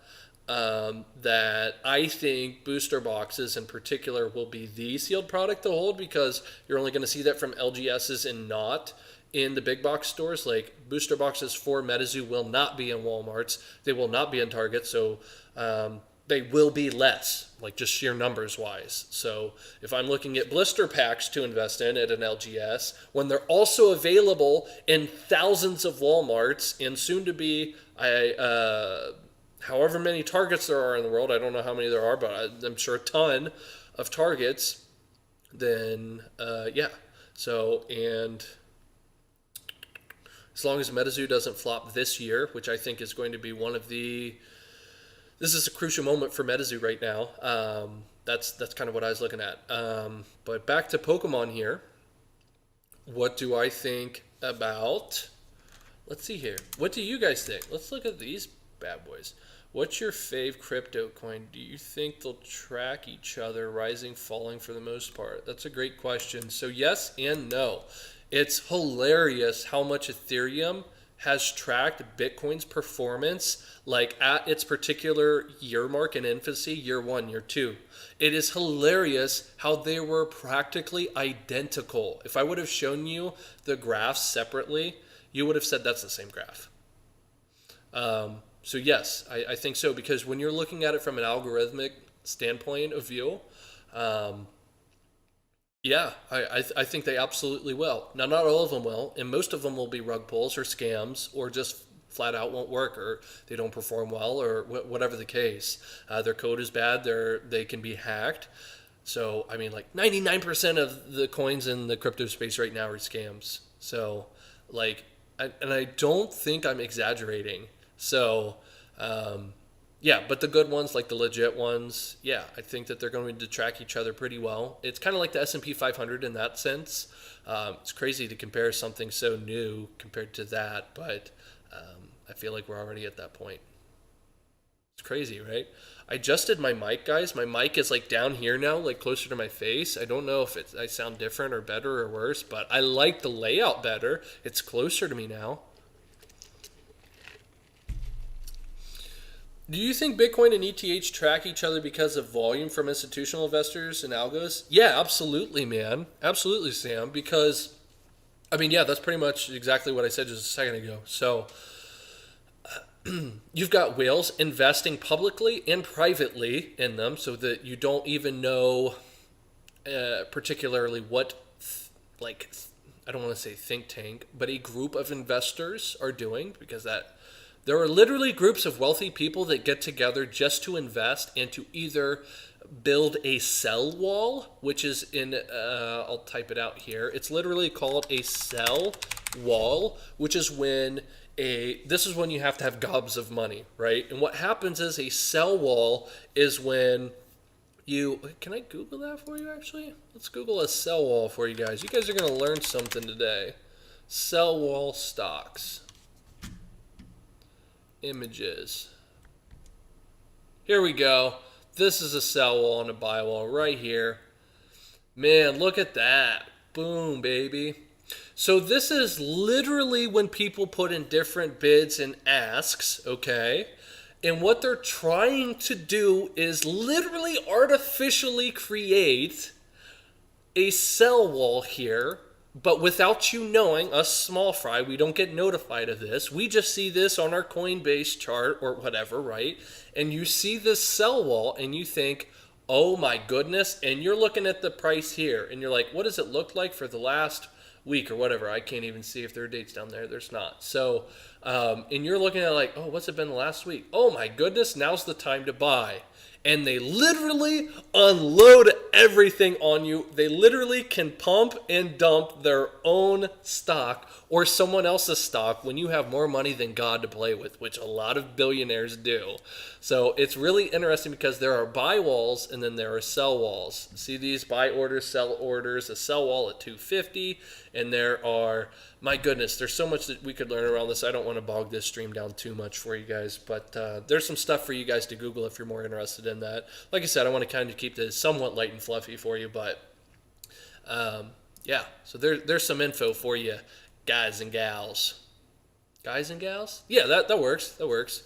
Dudes, I'm hopped up on this pop right now. But yeah, to answer your question, yeah, that's why I absolutely think that Bitcoin and ETH track essentially the same, because you have the same people that are playing in the same markets who are trying to manipulate it as well. And the fact that it's something that is computationally immutable, right? Okay, yeah, I'll be talking to an advisor. I was just concerned because I planned on doing some reselling, and profits are usually slim with that already. Sweet. So I don't mean sweet that your profits are slim, but I mean, yeah, like if your profits aren't crazy, personally, I don't stress about it. If you live in the States or the EU, again, this is not advice, just I have not seen where that impacts someone to where they are screwed over at tax time. So I wouldn't be afraid of it, but just be cognizant of it. It's just like anything else. So just now more than ever, make sure you report your taxes. You're a good boy about it, Travis. Yeah. Okay. What other questions do you guys have for me here? I want to try to provide as much value as I can to you guys tonight. Do we want to talk about more upcoming? My goodness, that's a weird thing that it's suggesting to me now. Just a bunch of weird crap.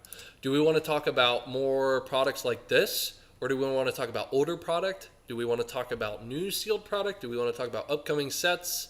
Let me know, you guys, and I'm going to hop back over to this really quick because this just looks cool. I needed to look into this more, personally. I'm going to take a sip of, I don't know, I got water over here, I got pop over here, I'm going to drink some more pop. Might as well. Like I said, I'm unsupervised tonight, and it's showing. How long have we been streaming for? Does that tell me anywhere? I don't know. Trying to, this is how good I am at streaming. I don't even know how long I've been live. I have no idea. I have no idea how long I've been live. Well, we're going to keep going because I don't know. So, okay, let's talk about, all right. Well, let's talk about something real quick that I wanted to talk about, which was, hour 30 minutes. Thank you, Sam. That's not too bad, right? I'm giving you guys some content. Is this one of my longer streams? I feel like I normally I just don't stream very long for you guys. I usually have to run off and do something. Ooh. What do you think Brilliant Stars will do? Awesome looking set, but interesting time for it to be released. I'm curious if it'll go up much in price out of the gate. So we touched on this more toward the beginning of the stream, and I think it will be interesting to see. I think we're going to see the rubber band effect with Brilliant Stars, and in that the price is going to go womp, womp, womp, out of the gate, and then it's going to find its equilibrium price, which I think will not be anything crazy. I don't think the set is that outstanding. I think it looks really cool, to your point, Travis. I think the artwork looks sick. I think the marketing is sick for it. I like the packaging on it. I like the look of it. I like the packs. I like the cards. But I don't think it's an outstanding set in that, oh my goodness, I need all 20 of the top cards in this set. I'm not getting that, and I understand that's subjective, but I'm not seeing that from other YouTubers talking about it or other people on Twitter right now. I'm not seeing that. It is an interesting time for it to be released. I'm sure the Pokemon Company isn't worried about that, but that alternate art Charizard, it's going to be interesting to see what that particular card does price-wise, and I think that will be a kind of a cool gauge to see the popularity of the set in a way, and yeah. So Lord Bulbasaur says Zards and Arceus equals banger of a set. Yeah, I mean it'll absolutely do well. Do I think that it's like just an amazing, like, oh my goodness? I'm not getting that kind of a vibe, right? Like an OMG set. I'm getting a hot dang, this looks like a promising set vibe, but I'm not getting a. Does that make sense? So that's the kind of vibe I'm getting from other people. Totally anecdotal. I've got, obviously no one has any data right yet, but since we're specking right now, I don't think it's going to do anything crazy. I really don't. I don't think it's going to do anything crazy out of the gate. And I've got an upcoming video talking specifically about Brilliant Stars that I think you guys should check out. I think it'll be a cool one. Do you really feel MetaZoo will hold the attention of grown-ups and for years to come? Fourth wall is kind of silly in my opinion. Oh my gosh, Monty, that's so funny, man. All right. Okay. Do you really feel MetaZoo will hold the attention of grown blank men for years to come. That fourth wall is kind of silly in my opinion. So, uh, so that's such a funny comment because I can tell that you're sincere. Like, that's awesome, man. I love it. So, yes, and I'll tell you why. Because I like it. I can tell with the way that you worded your question that you don't like it, that you're not a huge fan of it, and that's totally fine. Different strokes for different folks. Just like, so here's a weird example. I want to throw this out. The first thing that came to mind with fourth wall breakage would be Deadpool, right? How many of you guys have seen Deadpool? I'm sure I'm not. My words aren't falling on deaf ears here. But I think. Uh, I don't think the fourth wall is like a big put off. So it is zany. It's weird. Do I think that grown men are going to be like, oh, I can't wait to get into that? I don't know. Because you have people who cosplay, right? And I'm sure that a lot of people watching the stream right now think that that is super cringy, right? People who role play in real life that can't get into Dungeons and Dragons. You know, I play Dungeons and Dragons almost weekly with some of my closest friends that I grew up with. I think it's really cool. I think it's really fun, but I kind of like to act. And you guys see the kind of zany personality that I have that, you know, I'm just kind of weird, right? Well, who's normal, I guess. But, you know, I'm kind of weird, weirder maybe.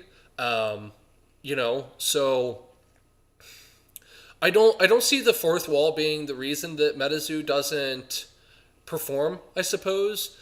The thing that you would have to ask yourself would be how many actual legitimate children are going to be interested in MetaZoo, because you have monsters holding the heads of people in the artwork and like just blood dripping, and you've got some pretty messed up images. I know that sounds funny to us, right? Because it's kind of light artwork, but like if you're a kid, right? Looking at Pokemon, I don't see anything off-putting by Pokemon. I see some things that are a little head-scratching from MetaZoo as far as, is this meant for kids? Like, I don't know. But does that mean that it has to be targeted specifically for kids for it to perform well? Not necessarily.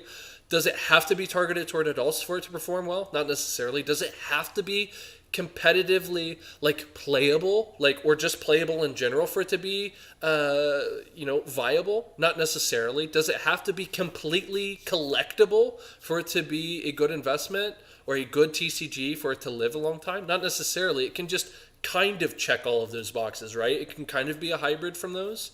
Like, how many people, well, this is, I guess, a bad question because this is more of a YouTube channel. Like, how many people do you see talk about, like, regularly still playing and talking about Yu-Gi-Oh? But, I mean, there's still plenty of people who do, and it's a bigger TCG altogether. But, so yeah, that's a bad point. Like, but what I mean by bringing that up is, I don't think MetaZoo has to absolutely crush it in, like, a single category for it to be successful.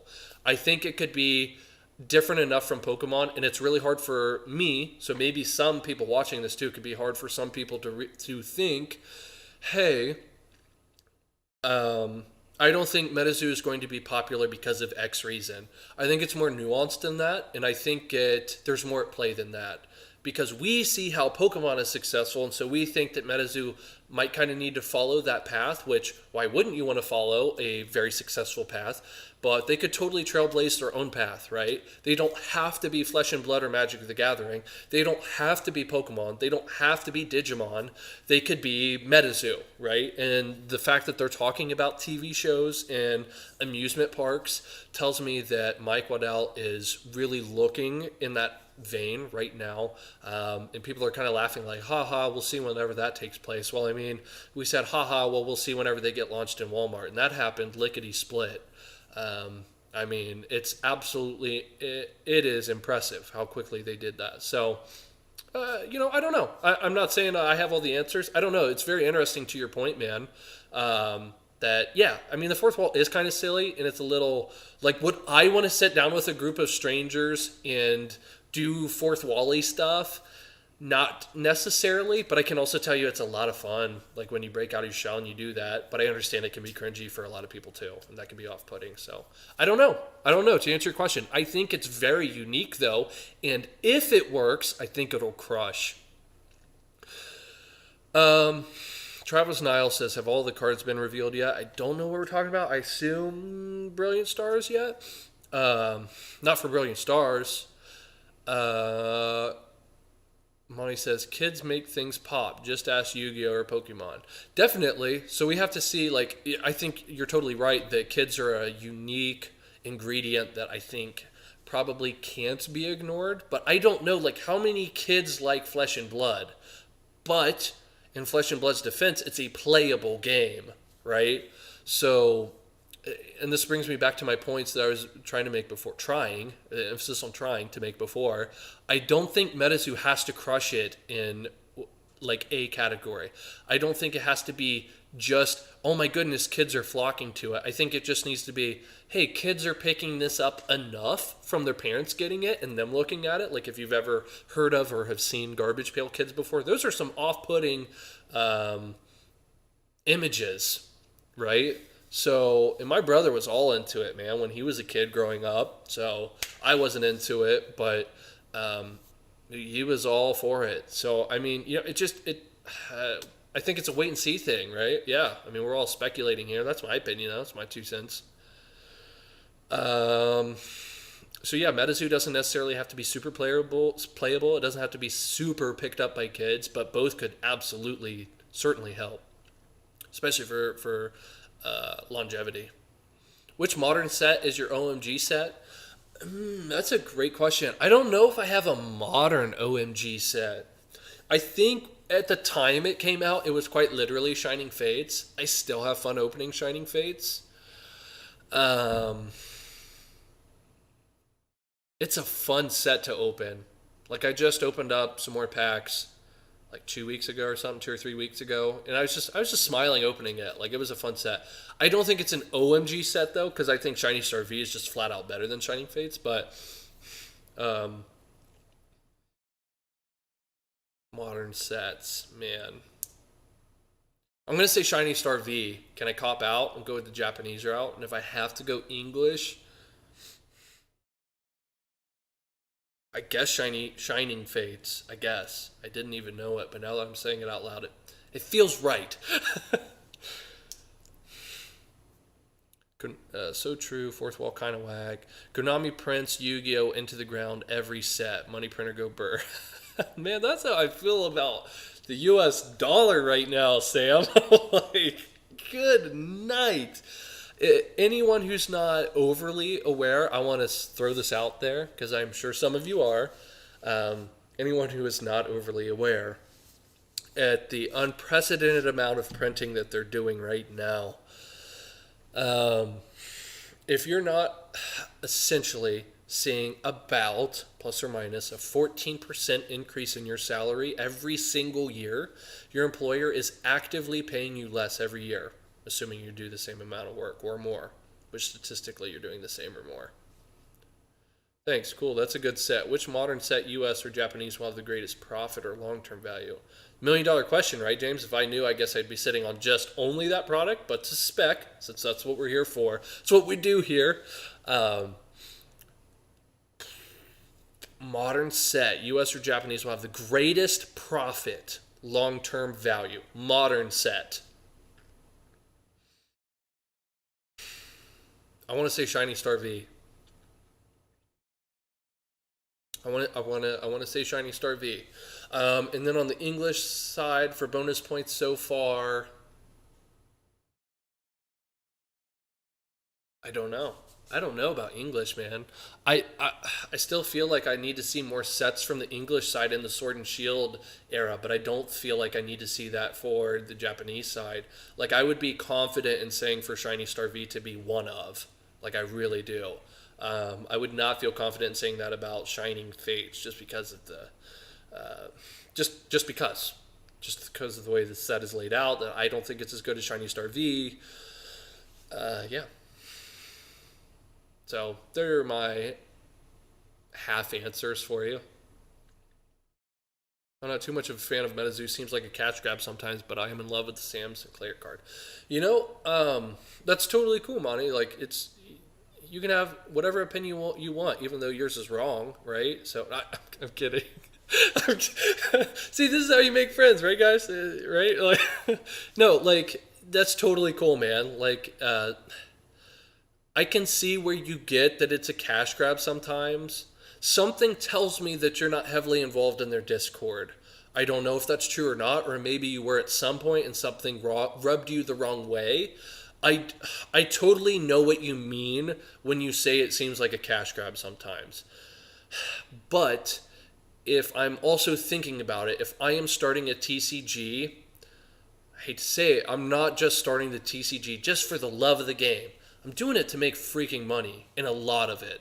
And that's obviously what Mike is doing too. Like, he's obviously passionate about cryptids, but the way that he answers questions, he obviously wants to make a lot of money. There's nothing wrong about that. So I agree with you saying it seems like a cash grab sometimes, but when I say cash grab, I mean like he's just doing it for a quick buck and then looking to dump it. I don't think that he's looking to do that. I think he does care about it more than that. But the way that his answers for certain questions can come across intentionally obtuse or condescending, I totally can see how that could put people away.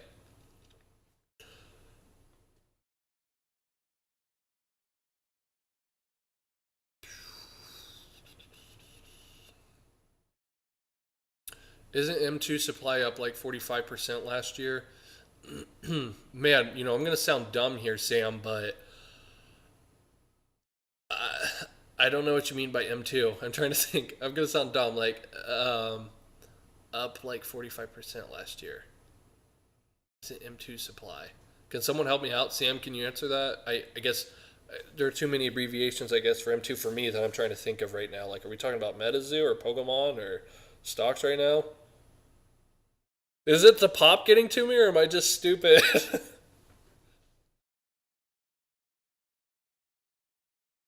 What do you think about VMAX Climax for the long run? Looks like such a banger. Still talking about the card game here? No. Yeah, man. That's a great point. I totally forgot about VMAX Climax. I just opened that set too. Um, I think it'll be a fantastic set long term. Yeah. Like when I say fantastic, one of the better performing sets from the Sword and Shield era. Hope that answers your question. That's my take. Since there is a Charizard V Alt Art, I would expect that there will be a Charizard VMAX V Star Alt Art in Brilliant Stars. I don't think that's too outlandish of a claim, Travis, and I'd love to see it. I'd love to see it. I was talking to my friends about this the other day. I was like, do you think they'll ever do an alt art Charizard? I was like, people would lose their minds, wouldn't they? And then like a month or two later, here we are. Here we are. This is like the Joker meme, and here we go. Like I feel like that's where we're at. Like I'm excited to see that.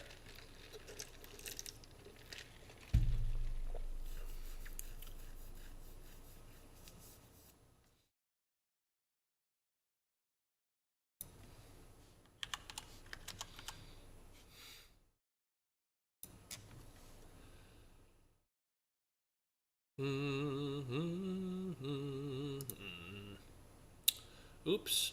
Let's see. What do you think about VMAX Climax for the long run? Oh, I already answered that. VMAX Climax. Does Pokemon plan in ending the Sword and Shield era anytime soon? Let's. I'll pull that up for you right now. Um, let's see. Pokemon set list. Is this it? It's purple. I've clicked on it before. Here we go. Well, let's just compare it to Sun and Moon. Let's just take a realistic look. So you've got, oh, well, you got McDonald's in there too. So one, let's skip the weird promo crap, right?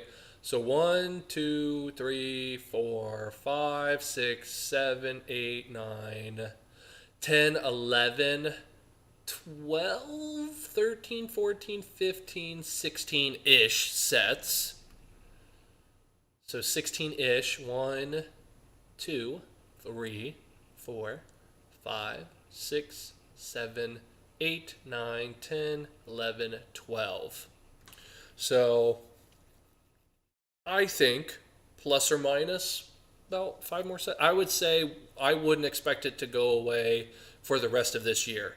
I could see maybe by the end of this year them transitioning, or the beginning of next year. I could see the beginning of next year being a easy transition for them, or maybe right before the holiday time for them to hippity hype everyone up. Right? That's what I would say about that. Let's scroll down some for you guys to look at some older sets like black and white. Yeah, let's look at some old black and white sets. Let's look at, I don't know, Dragons Exalted. How often do people talk about Dragons Exalted? I can't remember. Look at all those cards.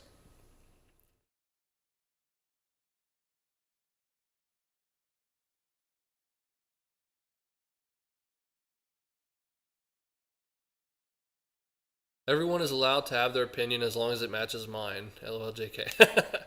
No, I responded to your money printer go birthing earlier. M2. Oh, yeah. Like literally the U.S. money supply. I got you now, Sam. Yeah, so I was just being stupid. Gotcha. Context is important, isn't it? Um, should I buy 10 more Shining Fates ETBs? My goodness. Man, that's the question, right? So we were just talking about this. I mean, look, next month, Shining Fates is already a year old.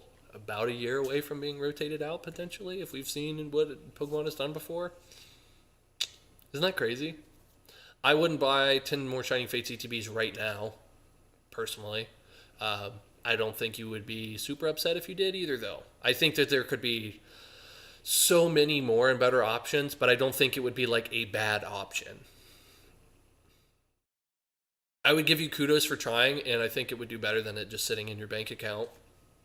My opinion, disclaimers, no guarantees, not a financial advisor anymore, blah, blah, blah. I always do that because I find it so funny how many people are like, now this is an investment advice. And I'm like, I know it's not investment advice because you're not literally giving investment advice.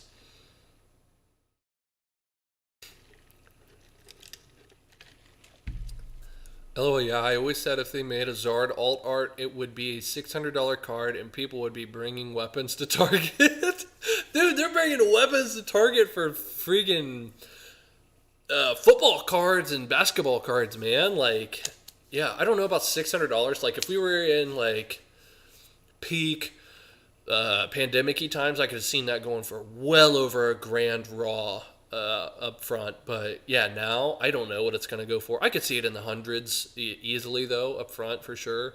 How much, though? Man, I don't think 600 is outlandish, but I have no idea. I literally have no idea. I could see. I don't think it'll be under 100. I don't think it'll be under 200. So I could see literally anything from like 200 to like 2,000. I know that's a huge range, but just knowing how people are, I could literally see it anywhere in between there. Is that like not accurate enough for me to say? Like, do you guys want a more pinned down like number? Does someone else have a better idea? Like right now with how the market is and with how they think the set will be accepted and what you think the first alt art Charizard will do, I really have no idea. I've got no idea.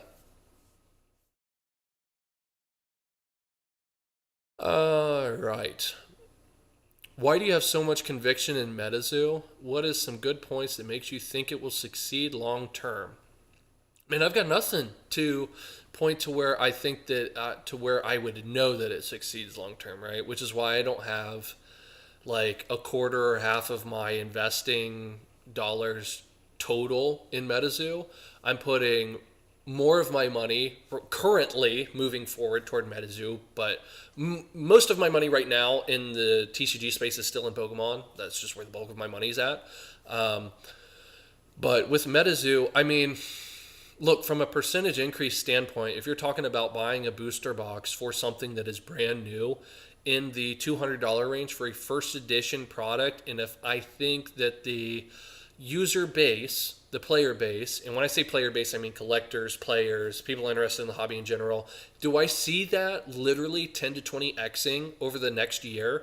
I legitimately do, because the numbers are pointing to that exponential growth currently. And I don't see them introducing these waves of product to Walmarts, to over 4,000 Walmarts nationally in the United States is what I'm talking about. I don't see them introducing more product to Walmart nationally as well as Targets now. In that being a negative for the brand. Yes, more people will hate it. Yes, more people will be neutral to it. But yes, more people are going to be introduced to it and also like it and enjoy it and put more money into it. And do I think that there are going to be more people in the United States? We're just talking about the United States, not even talking about global right now. Do I think there are going to be more people in the United States that will want a MetaZoo Cryptid Nation first edition booster box than the 25K print run that was printed? Absolutely spanking yes. Do I think that that demand will literally 10x by the end of this year, 2022? Absolutely. Would I be willing to bet money on that? Yes, I am currently, actually, by investing in MetaZoo products. So, yeah, it's like kind of saying the whole thing of don't tell me what you're investing in, just show me, or whatever the deal. Like, don't tell me what you're investing in, just show me what your portfolio is. Like, I am actively investing in MetaZoo, and I expect it to absolutely trounce most Pokemon items, most Yu-Gi-Oh items this year. If the game doesn't flop, there is that risk element because it's new, to your point. So that's why I'm not taking out a fat loan and trading up on MetaZoo like that. Ooh, I didn't miss questions yet, but I'm getting close. I need to catch up. Okay, I need to answer these quicker. I need to stop giving you guys detailed answers. I need to start being vague. Why can't you talk about what you pick up right now? How many percent goes to Pokemon and how much to MetaZoo, Magic, etc.? So my patrons get that info, Lysius, and I talk about it occasionally in some like longer live streams or something. I'll like float that piece in here and there, not in as much detail, of course. And that's not me trying to say, hey, here's why you need to pay me money or whatever. But what my Patreon is a more controlled environment, and I quite literally see the questions that those guys ask me regularly, and I know more so how they think and how they invest than what you guys do. So like Lysius, like I don't know like squat about you. I know a little bit more than squat about my patrons. Not a ton, but I have a better idea. So I know I can be more confident and comfortable giving information like that, knowing that, hey, this might not be misinterpreted. So I don't mean to be vague or to dance around your question on that, but I don't think what I'm investing in is groundbreaking or amazing or anything. It's my opinion, of course. Will it do the best? Almost definitely not. So yeah, how much percent goes to Pokemon? How much goes to MetaZoo? I am putting more toward MetaZoo. I am putting less toward Pokemon compared to MetaZoo. And for Magic right now, the same steady amount toward Magic. It's lower than both of those currently, but it's kind of like bonds. I can expect stuff out of it usually. Historically, that's what I've seen. I've seen decent gains from Magic. Nothing crazy. It's not going to knock your socks off. It's not sexy to talk about at parties. Like, hey, man, I saw a 6.5% increase on my Magic the Gathering booster boxes over the last 2.5 years. What do you think about that? They're going to say, hey, man, why didn't you just put that money in the stock market? So, yeah, that's what I got to say about that. I think the Timmy's in the game. LOL. Yeah, man. I don't even know what you're talking about, but I agree.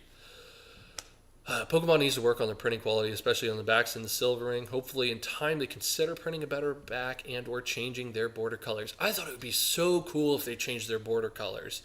I'm not a fan of the current border colors, but that's a me thing. I don't know how much that matters globally. Like, I don't know. It'd be interesting to see if today, like now, if they sent out a massive survey to their most engaged group of people and casuals to see what kind of border they prefer.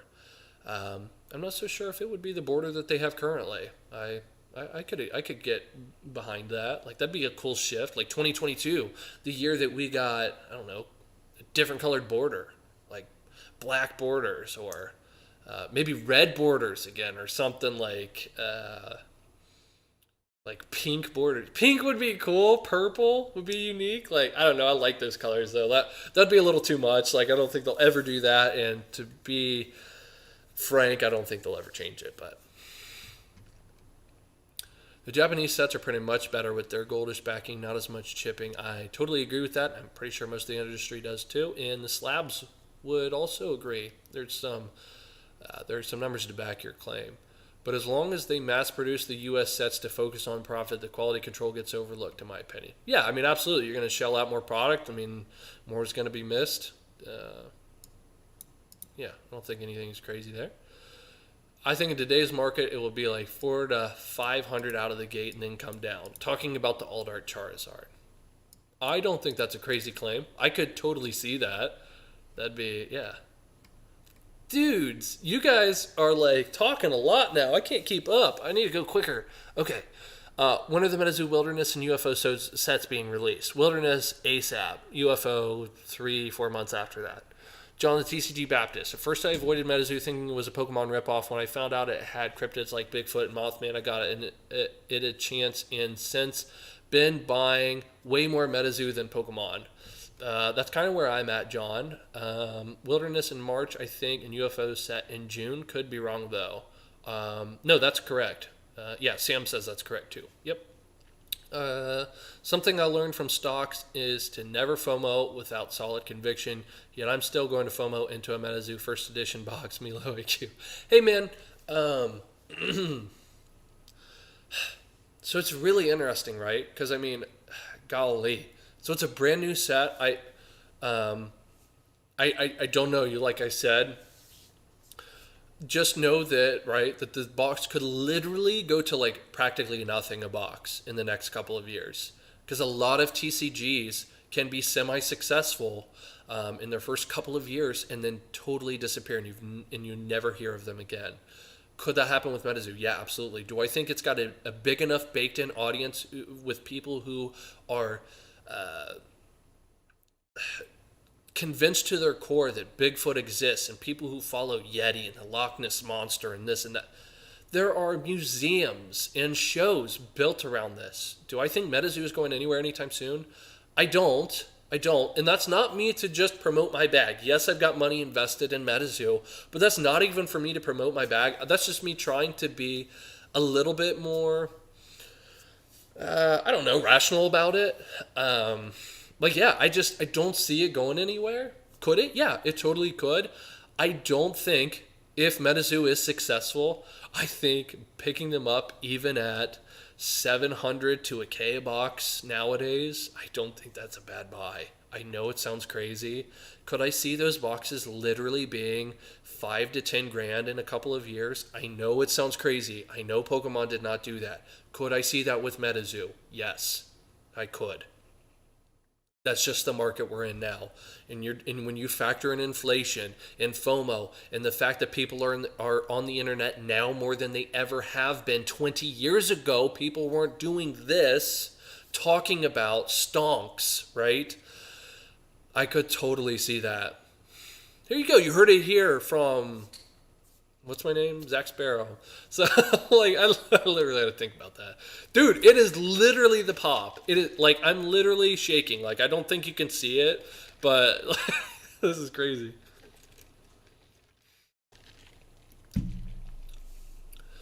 FOMO into a Kickstarter, non-alternating box. Sam, you fiend, you. Well, if you look it up, you're going to see that it's, I don't want to, that's out of most people's budget. I'll just say that. Do you think the second edition Cryptid Booster is a good value and investment for 95 to 100 right now? I do. I do. You have to think, looking at the print run, how much more is the Pokemon fan base going to grow between now and the next year? Do you think that MetaZoo, its player base, collector base, will outpace that growth percentage-wise? There's a smaller boat for it to lift up. In my opinion, yes. That doesn't mean that MetaZoo is better than Pokemon. I'm just saying from a market cap perspective, moving that up, yes. I think MetaZoo will absolutely dominate anything just because it's newer. Literally anything that's newer. It's just so much easier to move that lighter boat. So absolutely, I think that they're fantastic plays. Now, do I think it could take a couple years for those boxes to move to a significant degree for you to be happy about your investment? Yes. But do I think that they are a good price at that price point? Yeah, man. You can get them cheaper, but I think they're a rock solid pickup. Say $95 to $100. Yeah, you can get them between 82 to 88 a box, James. Yeah, so what Sam is pointing out there, so it depends where you're getting it at. Are you subscribed to someone? Can you get it wholesale price? Can you get it somewhere else? But even if you get it on the secondary market, yeah, I think even then it could be a good price to pick it up at. Does it ever worry you that only a small amount of Pokemon collectors actually play the game? No, because over the last 2 decades, it hasn't mattered. Love the hollow borders that Japan gets. Totally, Bulbasaur. Totally, man. They are sick. I wish they did that for the US. Like, people would blow their brains out, like, over that. Well, that sounds suicidal. Like, they would be excited. That's what I'm trying to say. Golly, dude. This is what happens when you get Uncut Zach. I'm telling you now, guys.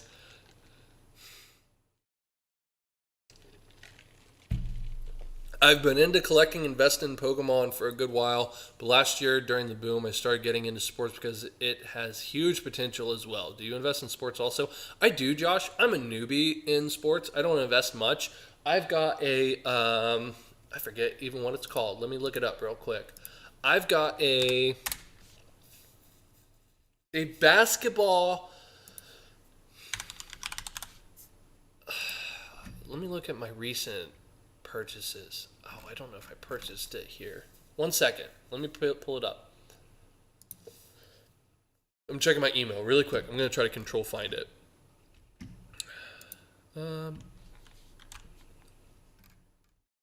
Basketball.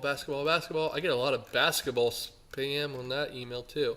Okay, I've got a 2020-2021 Donruss Optic Basketball Hobby Box. Factory sealed, but that's what I have for a basketball sealed box, and I love it. I got it for like $700 or maybe $760 shipped or something like that. I don't even know what it's going for right now. I want to say maybe around that still.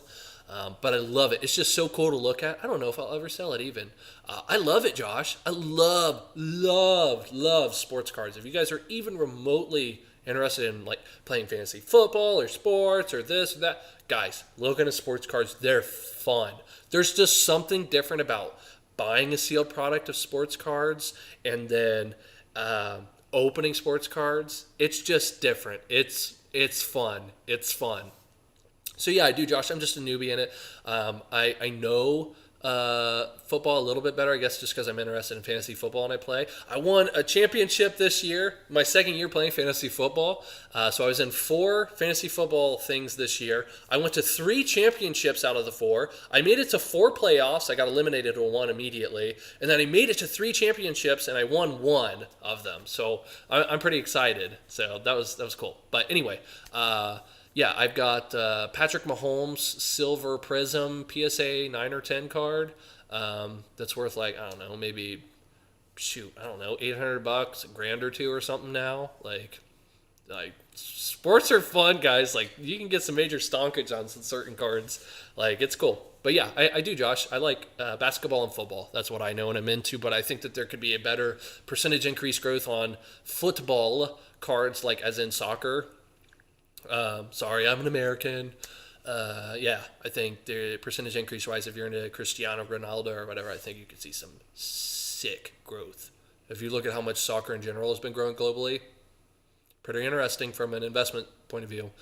Perhaps in time for alt arts, etc., they should serial number those cards. Would confirm the rarity and increase the values. Rainbows should be eliminated. So, I mean, they phased out the VMAXs, right? No longer have amazing rares. Man, just normal rares aren't really even a thing anymore. Like, they're there, but, like, no, like, do you ever tell your friends, like, look at this non-holo rare I just got? Like, unless it's, like, a cool, like, rare, like a cool Pokemon on the rare card, like, right? You don't even double look at it anymore. So I made a video on that, and I think it's a matter of time before we see serialized cards in Pokemon. But we might not ever, too. I could see a case that we won't. I could totally see that. I could totally see them doing it too, and we'd see some sick stonkage. Look at Weiss Schwartz. Magic the Gathering is shifting to that direction. It'll be very interesting. You can bet your bottom dollar that there's going to be an entire group dedicated to looking at the secondary market for Magic the Gathering. People that work for the Pokemon company, though, that look at the Magic the Gathering secondary market and see how that performs, how that impacts their sales, everything. I have to blow my nose so bad.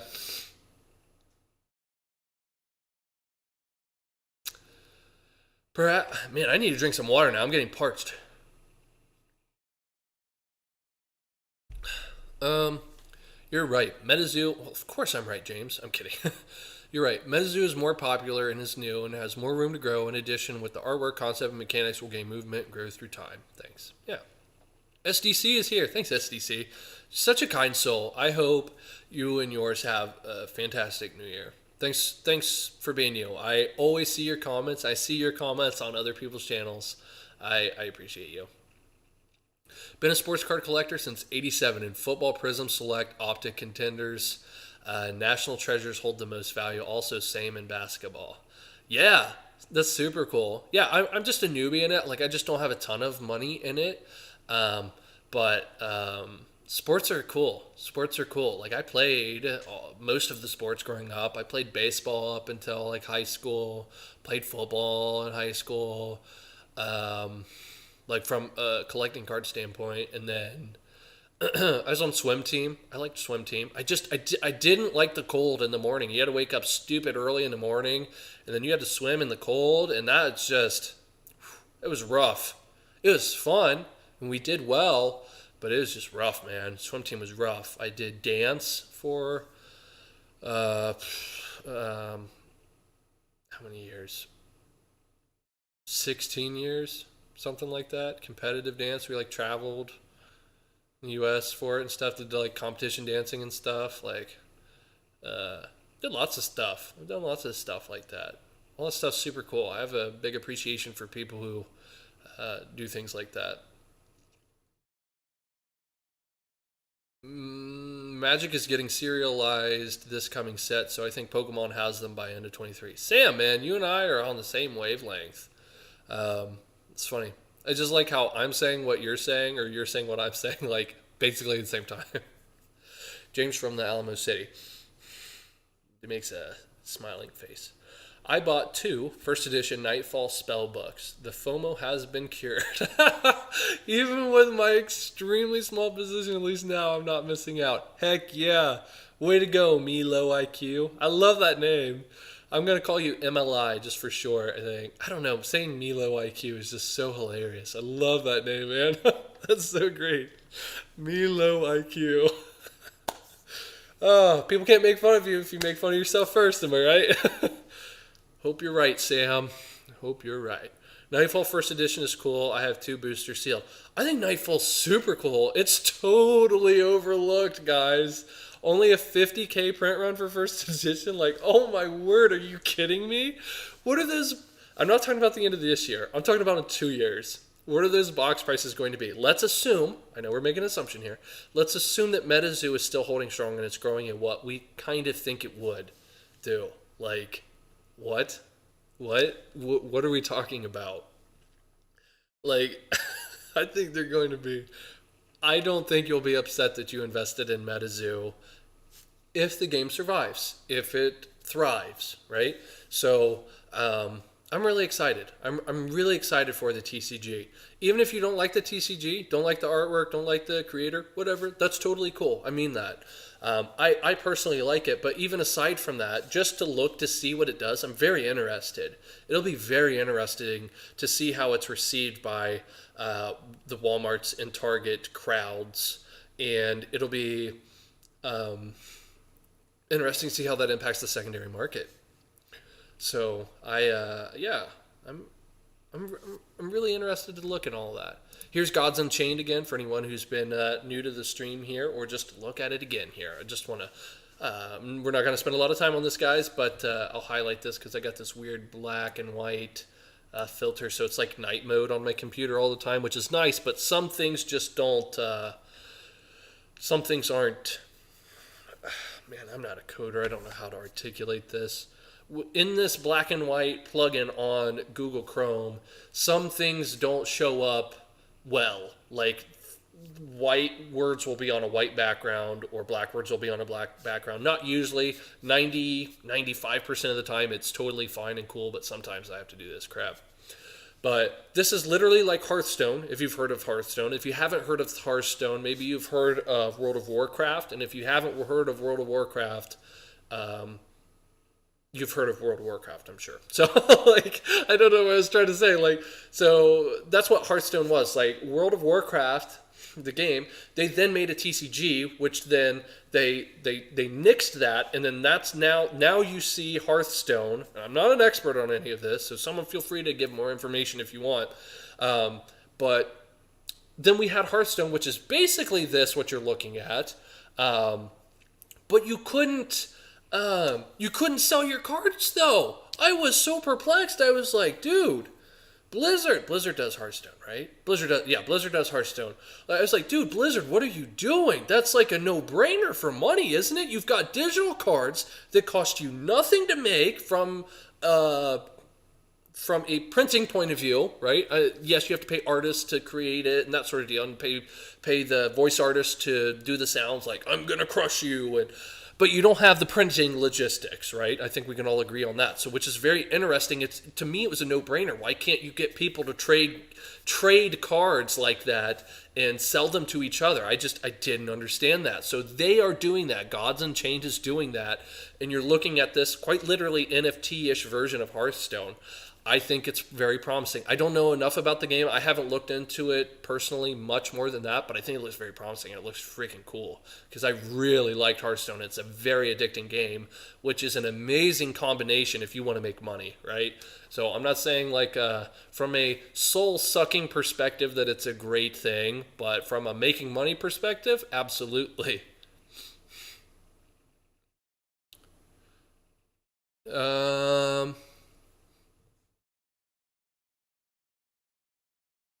Nightfall First Edition is cool. I have 2 boosters sealed. Heck yeah. If it doesn't thrive, at least I have a cool story behind my 2 boxes that no one will have ever heard of. Absolutely. Absolutely.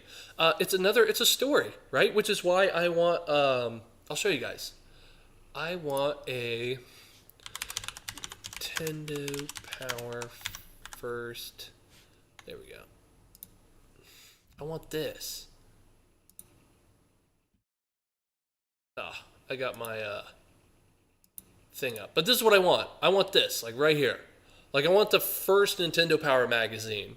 Like this is what I want. And it's not from a stonkage point of view. Do I think the first Nintendo Power magazine is kind of like a blue chip in the investment space for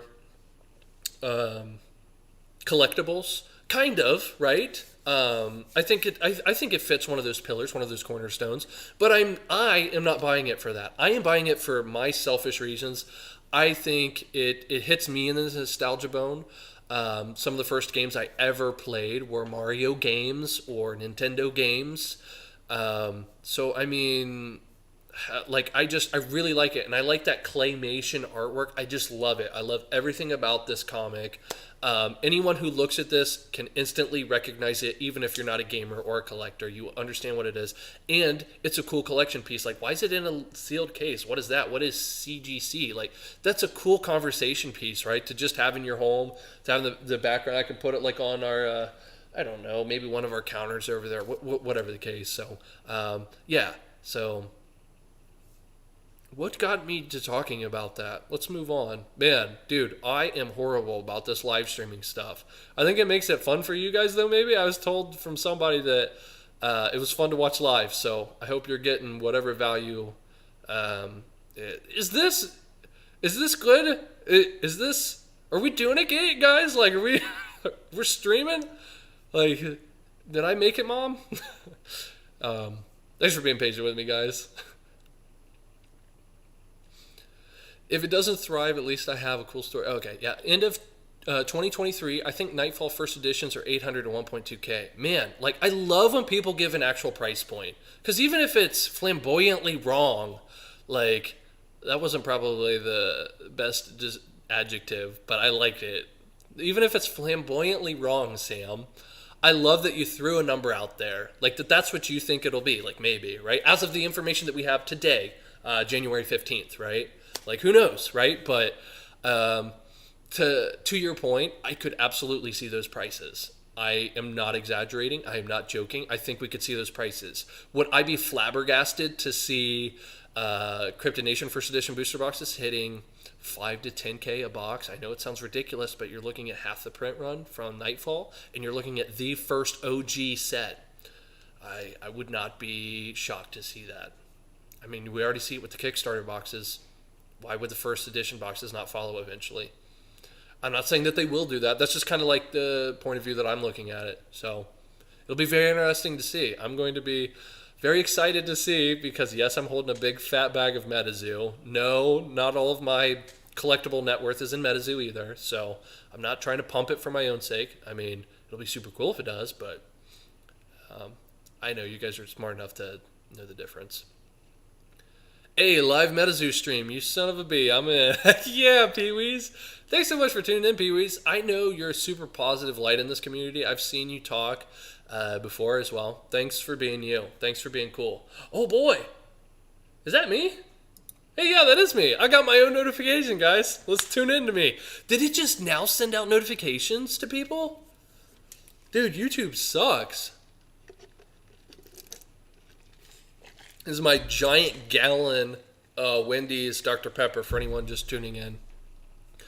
I don't drink pop very often, so I'm giddy right now. I haven't bought any MetaZoo yet. Only heard of it from your vids, but is it hard to hit the drops, or does it sit in stock for a few minutes? I may try to grab a box. Oh, like hit the new drops. Yeah, man, so it can be hard. It depends, right? Like on the newer stuff, no. The second edition stuff, it's not. Like boxes are just floating around right now. Let me pull it up on this for you. MetaZoo second edition Cryptid Nation.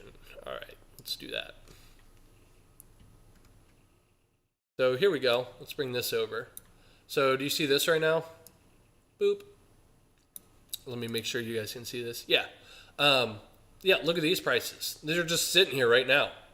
You can get a second edition booster box for $100 ship. Let's go to filter shipping lowest first.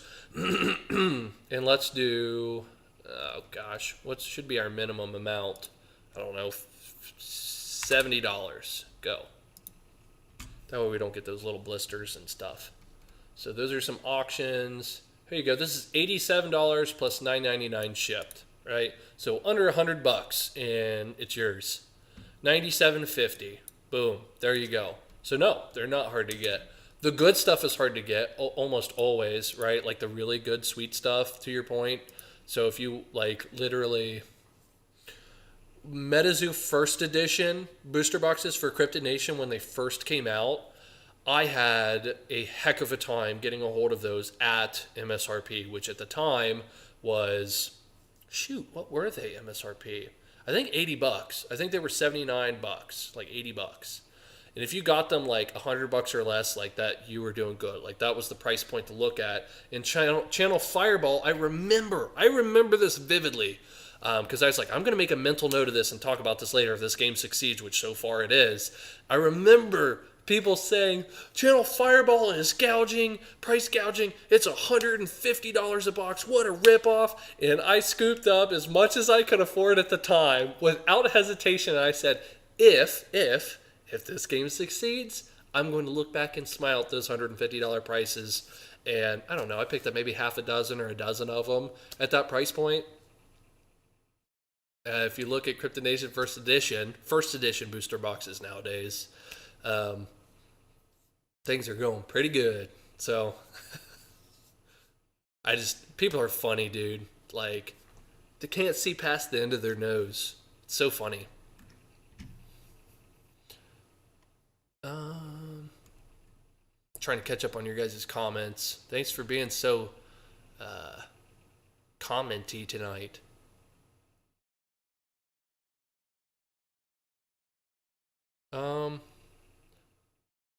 As someone who has nothing invested in MetaZoo and likes sealed product, what product do you recommend purchasing as a starter investment? Well, Doomgrind, I don't know what your investment time horizon is or what your budget is, but let's say that you have, I don't know, $100 to invest right now. I would wait and then I would save up.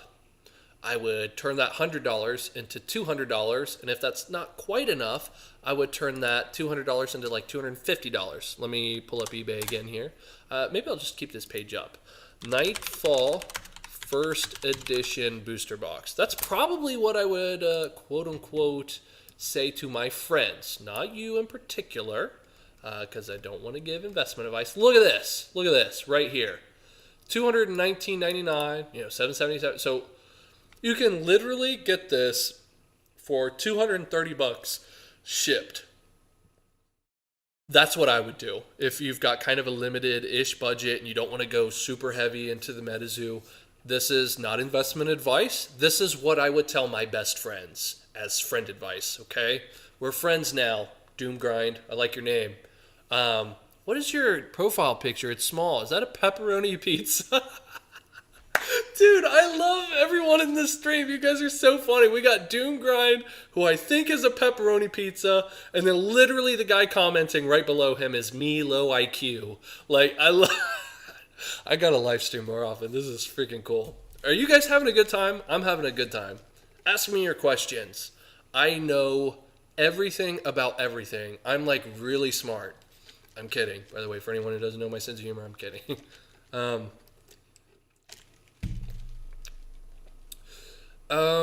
Yeah, man, that's what I would say. Now, let's say that you've got a bit bigger-ish budget to work with. Let's say that you're a bigger sports guy investor and you're like, $200, man, psh, it's chump change. Even today, man, I would look at Cryptid Nation first edition booster boxes. Why booster boxes? And I would look at the first edition stuff, or I would look at the sample cards. MetaZoo sample card. Let's just be vague. Let's say you don't know any of the specific ones, which he did samples of all of the made 100 samples of the first ones, the big ones. Like you've got the Chaos Crystal, right? Like sample Chaos Crystal, hollow. You've got all of these, right? Like you've got the Bigfoots, you've got Mothman, which good luck finding that for a decent price. But I would look at these cards. These cards, there's only 100 of this. There's only 100. 100 cards, period. No more. They're not making any more. They're done. Black border. The other MetaZoo cards are red border. I just want to throw that out there because I know a ton of people are not aware of this. And I see more people are starting to watch this as well. I just want to say, hey, there's a whole thing before Kickstarter launched, before the first edition stuff launched, you had sample cards. If you want to talk about rare, beyond rare, this is it for you guys here.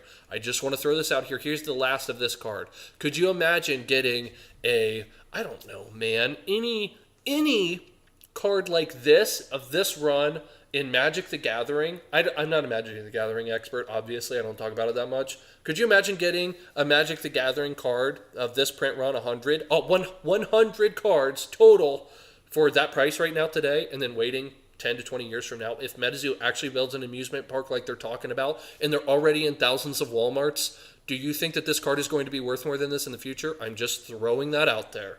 I'm not guaranteeing anything. I'm just saying. I'm just saying. Now, do I really think that the Bloody Bone Silver Border, the sample card here, that this will be the one to stonk super hard? No, not necessarily. I would certainly be looking at something like a Chaos Crystal over this. I would try to conjure up the money for this. But when you're talking about a percentage increase standpoint, you would be looking at a massive difference of how high that number would need to float in order for this to perform the same as this percentage increase rise. For you to see a 100% increase on this, it needs to go up to $400, right? $500 basically, $225. So that's what you're looking at. So you're only looking at a $200 price swing. But if you want this to see a 100% increase, my goodness, this would need to float up to dang near $4,000. You're talking about thousands of dollars uptick, right? So to answer your question, man, if you've only got a couple $100 to swing, like the average Joe would, casual person throwing into it first time, I would say for my friend, hey man, look at a Nightfall First Edition booster box because they're not going to be available in Walmarts. They're not going to be available in Targets. And it's first edition. You're not going to see any more first edition. I hope that answers your question and brings some value to you, man, or at least opens your horizons. That's what I would say. Have you picked up any of those new evolutions boxes? Those things are probably going to be top performers, especially if they don't get massively reprinted. I totally agree with that. I haven't seen them at all. Would totally be looking forward to getting those. I think they're just an aesthetic piece, which I believe. I totally wholeheartedly believe that aesthetics of a box actually matter from a stonkage point of view, because people like to have sealed things for their collection as well, believe it or not. One of my best friends, we've been friends since we were little kids, like I want to say like 4 years old. Like we're like some best friends. And he holds he holds singles and stuff too, but he holds a lot of sealed product and just has it displayed. And he thinks it's the coolest thing. And I know there are a lot of other people like that too. I've seen it on Instagram and Twitter. So yeah, I think that those evolution boxes, the new ones coming out, I think that those might stomp really hard because of the aesthetics and because Eevee.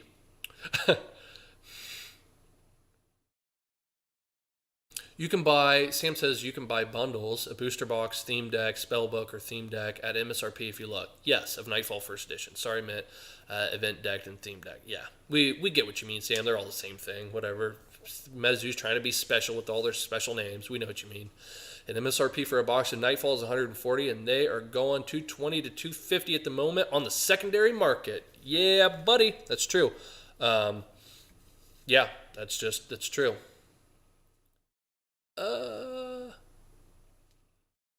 Shoot, dude, did I lose something? Oh no, it scrolled me down hard. Oh my word, I have so many comments to catch up on. Guys, am I talking too loud, like too much on this stuff?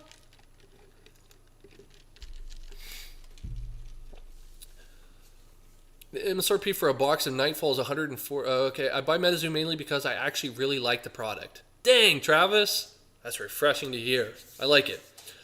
The art, the set identity, the quality, and the way the boxes and the pack themselves are super collectible in my opinion. I couldn't agree more. A name that I can't pronounce says Vor Ong. I agree. What does that mean? I'm not going to translate that. Here, let's go back to this because this is a cool background. Let me know if you guys don't like that background. Let's see. I got lucky and picked up the Vaporeon and Flareon VMAX Premium box at $39.99 MSRP price on Fort Sam Houston here in SA, Texas. I don't know where SA is. I'm not a Texas guy, obviously. Got lucky. Hey, good for you. I got $84 second edition boxes from Prodigy Games. Heck yeah, James. Good for you, man. All good for you, man. All of that. Huge wins. Job well done. Yeah, it's all what your buy-in price is, right? You can make it a lot easier on yourself if you got a good buy-in price on investments, right? Like, why buy Amazon stock at, $5 if you could have bought it at $3.75, right?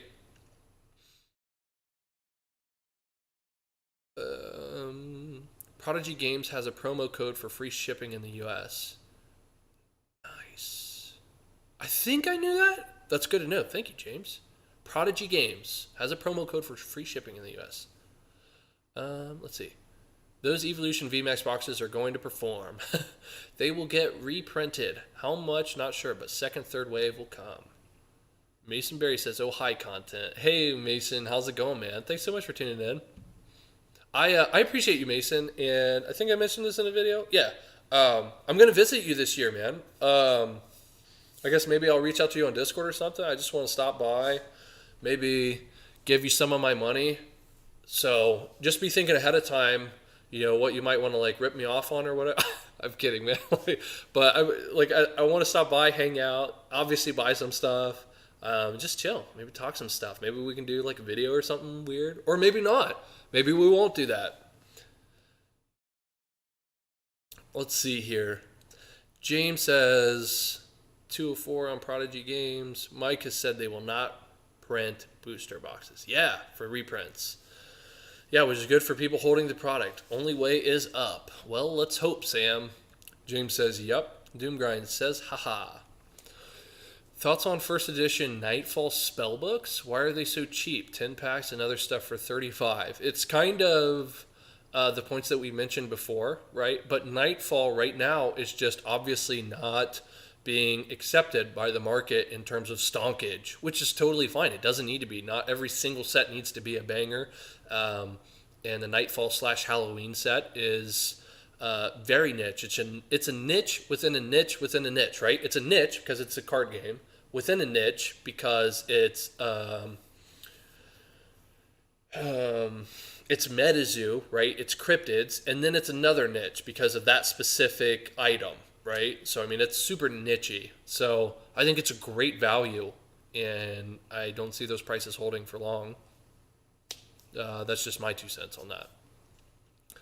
The holo pull rate is messed up in the spell books. That's also true. I totally forgot about that, Sam. Thanks for bringing that up. It got fixed in Cryptid 2nd edition, but the consensus is that holos that were supposed to go into the spell books went into the decks and booster boxes. That's totally right. I do remember that now. That was a big deal.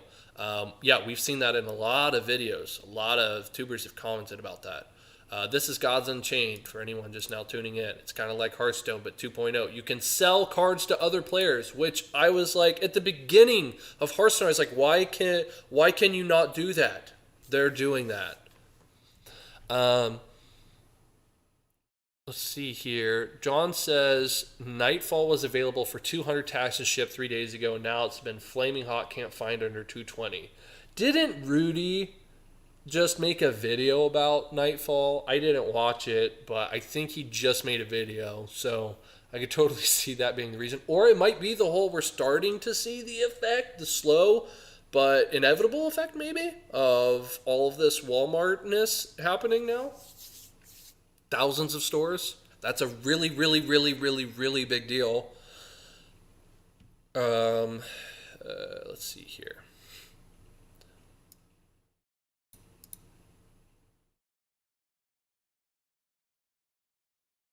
I can give you a link to buy bundles at MSRP from an LG. Ooh, Sam, I trust you, but I don't know if I can condone that linkage business. You know what I mean? Like, why don't you DM me, Sam? Like, DM me your link. Like, I don't condone anyone clicking on random links in streams. I'm not saying Sam is a bad guy by any means. I'm just saying, if you guys do, but just be aware of that. Just be careful whatever links you click on from anyone ever, even me. I mean that. Okay, let's see here. I think I'm getting closer to the bottom of the comments, maybe.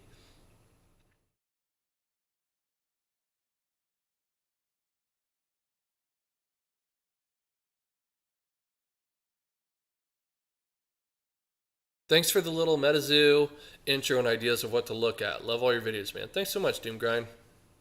Only mods and Cat and Zach would be able to post a link. Yeah. Oh yeah, that's right. I totally forgot about that. Just opened my first box of 2nd edition Cryptid Nation and got some pretty good pulls, but still missing a lot of the... Guys, I've got my pulls. Should I get that really quick? I'm going to go get that really quick. You guys be thinking of really nice compliments to tell me when I get back. I'm going to get some of my pulls. Just some of them, though.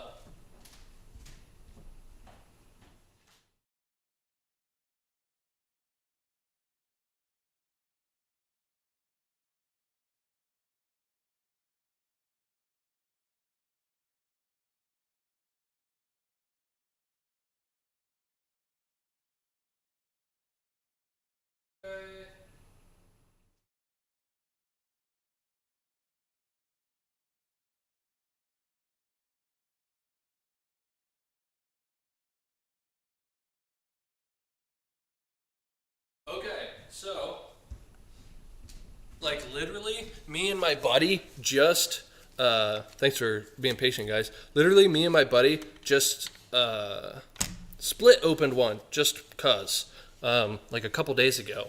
So, and I think I didn't even post the hits. So let's post some stuff here. Or you guys are watching this first. This is all live. This is cool. This is crazy. So, look at this. Look what I pulled. So for anyone who doesn't know about MetaZoo, and this is gonna take a second here because I'm trying to get this, but this is not a good card. Like, I just wanted to tease you guys at first. But look at this. I got an Eternal Snowflake. Ooh, that glare is bad. Let me see if I can fix that.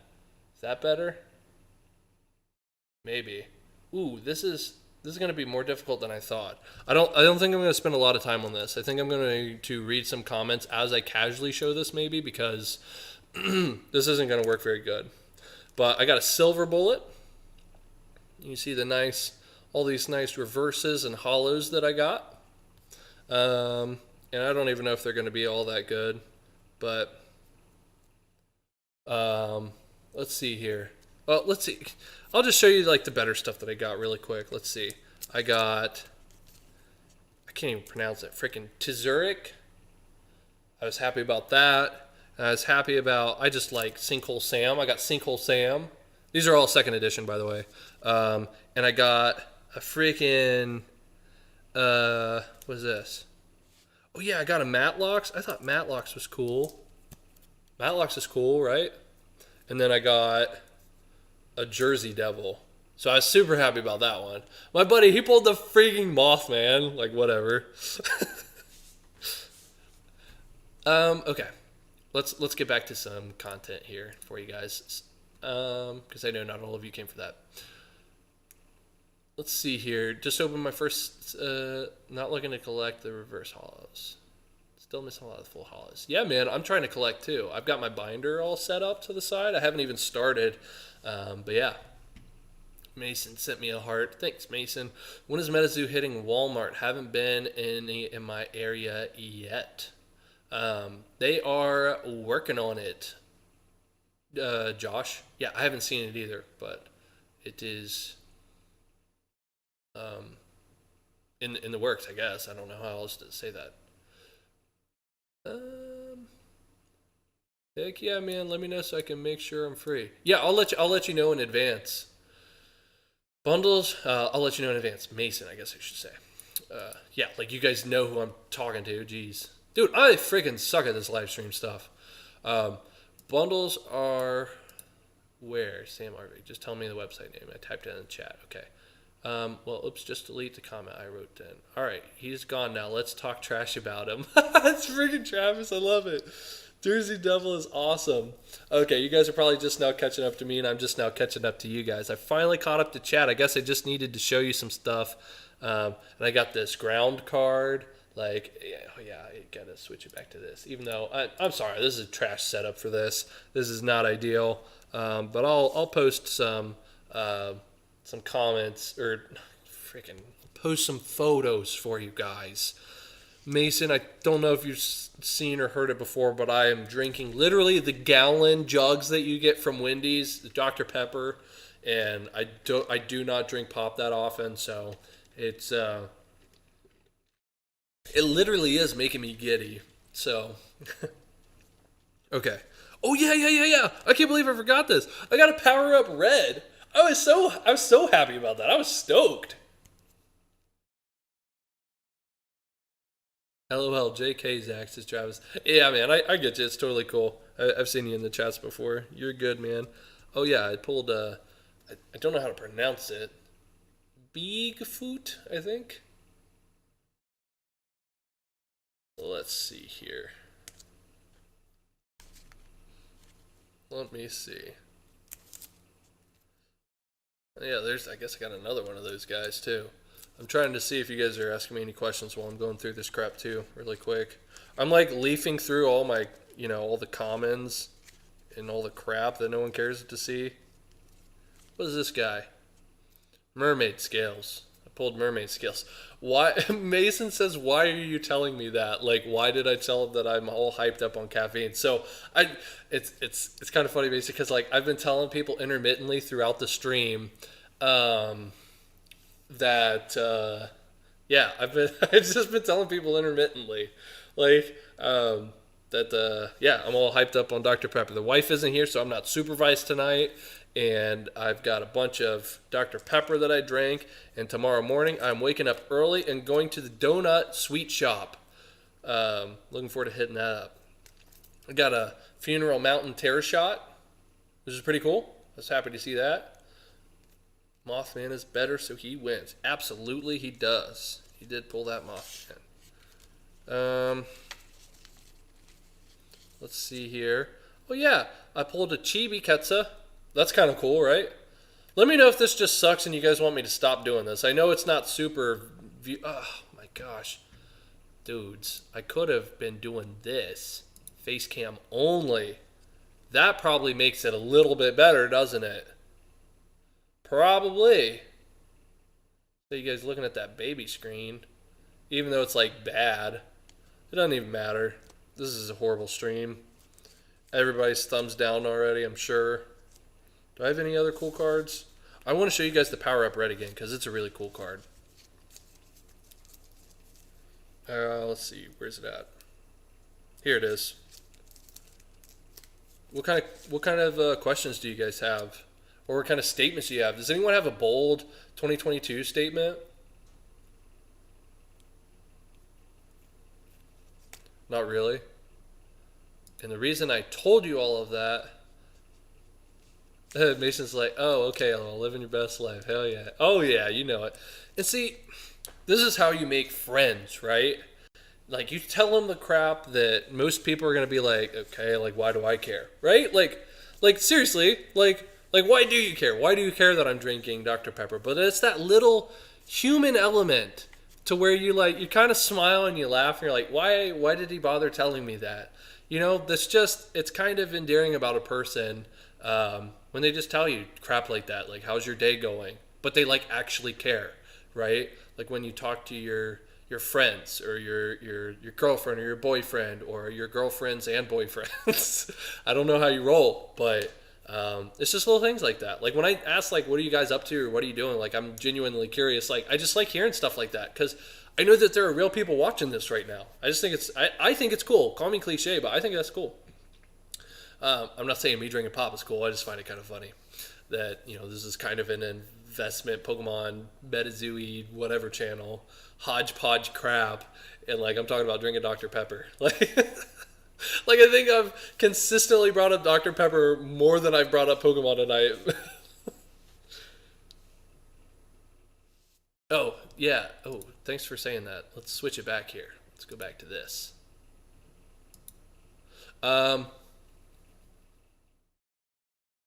Show us your favorite cards in your collection. Man, they're all over the place. And they're not, most of them aren't even here. They're in like deep storage. So I don't even have the really good stuff. I've got like a random box we could go through, I guess. If you guys are even interested. My bold statement, Patriots are overrated. I guess we'll see. They surprisingly got very good, in my opinion. They picked up steam. I think their just coaching is amazing, though. That really helps. No, too much face. I know. Bold 2022 statements. Everything's going to zero. Ooh, I should make like a live stream about that and try really hard to be dismissive to any other argument. Sam said they lost by what, 37? Oh, they lost. I didn't even watch the game. What? Is that why? Oh, is that why someone texted me earlier? Interesting. What do you think about Jake from Pokémon saying that he's buying up baby shinies from Shining Fates to grade later? I think that's a smart play, Mason. Because we were just talking about this earlier in the stream. Thanks for the question. I appreciate it. Yeah, more content for me. I do. I think it's a cool, interesting play. I think it's smart because, in my opinion, I think we're seeing rock bottom prices right now from this wave of cards hitting us. And then I think, again, we were just talking about this. It's January 15th right now as of this live stream. Next month, Shining Fates will have been out for a year, guys. Isn't that crazy? So, I mean, you're only a year out from that being rotated out. And we probably, no guarantees, right? Probably won't see that sucker printed again. So, yeah, I think that's a smart play. And I think people could be doing that with a lot of cards. I was doing that with Amazing Rares for a while. Do I think Amazing Rares are going to be the hottest thing in the future? No. Do I think that I could maybe flip them and like double my money or like see a 20, 50, 100% increase on it? I think so for some of the prices I got them at. Like I've got an upcoming video talking about hidden fates, like that I was buying.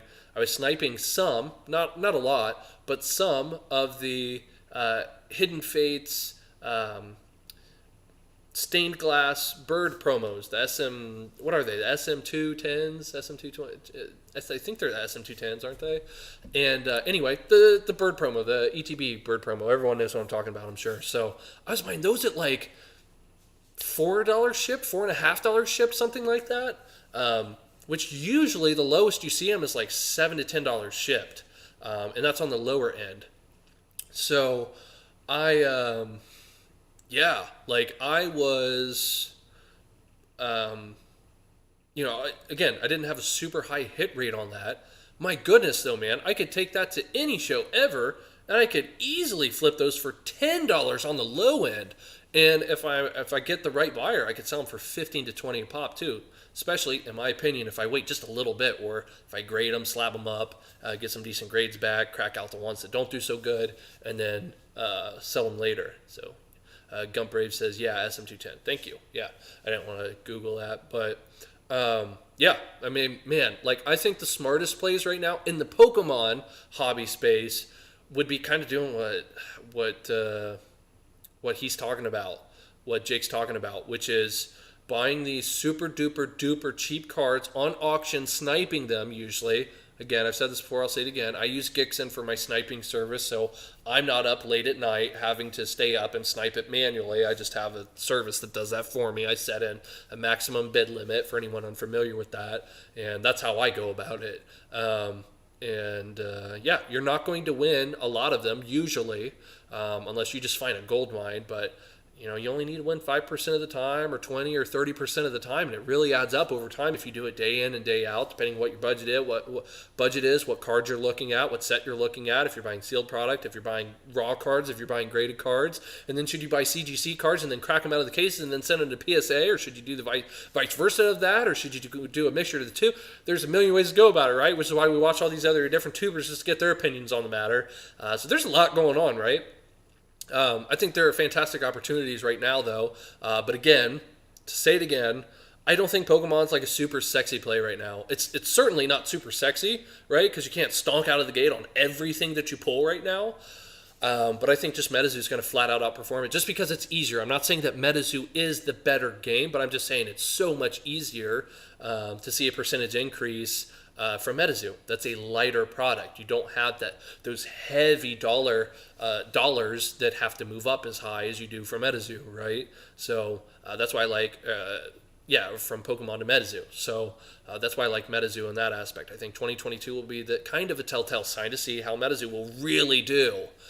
So I'm very excited about MetaZoo, and I'm even more excited about cryptocurrency because I have my self-conviction that cryptocurrency is going to trump all of that. I went the route of buying graded for that card. They were so cheap. Yeah, man. You're talking about one of the most well-received sets of all time. I don't think that was a bad pickup. Can you show the sniping program you use for eBay? I came in right after you did, and I forgot. LOL.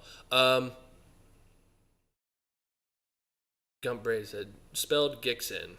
Thanks, says Josh. Yeah, if you need me to show it, let me open it up in another tab. I don't know if it's got like my personal info on it or anything. I haven't used it in a second. Let me see really quick. Can I log in real quick and then do this? 1 second, boys and girls. Will it...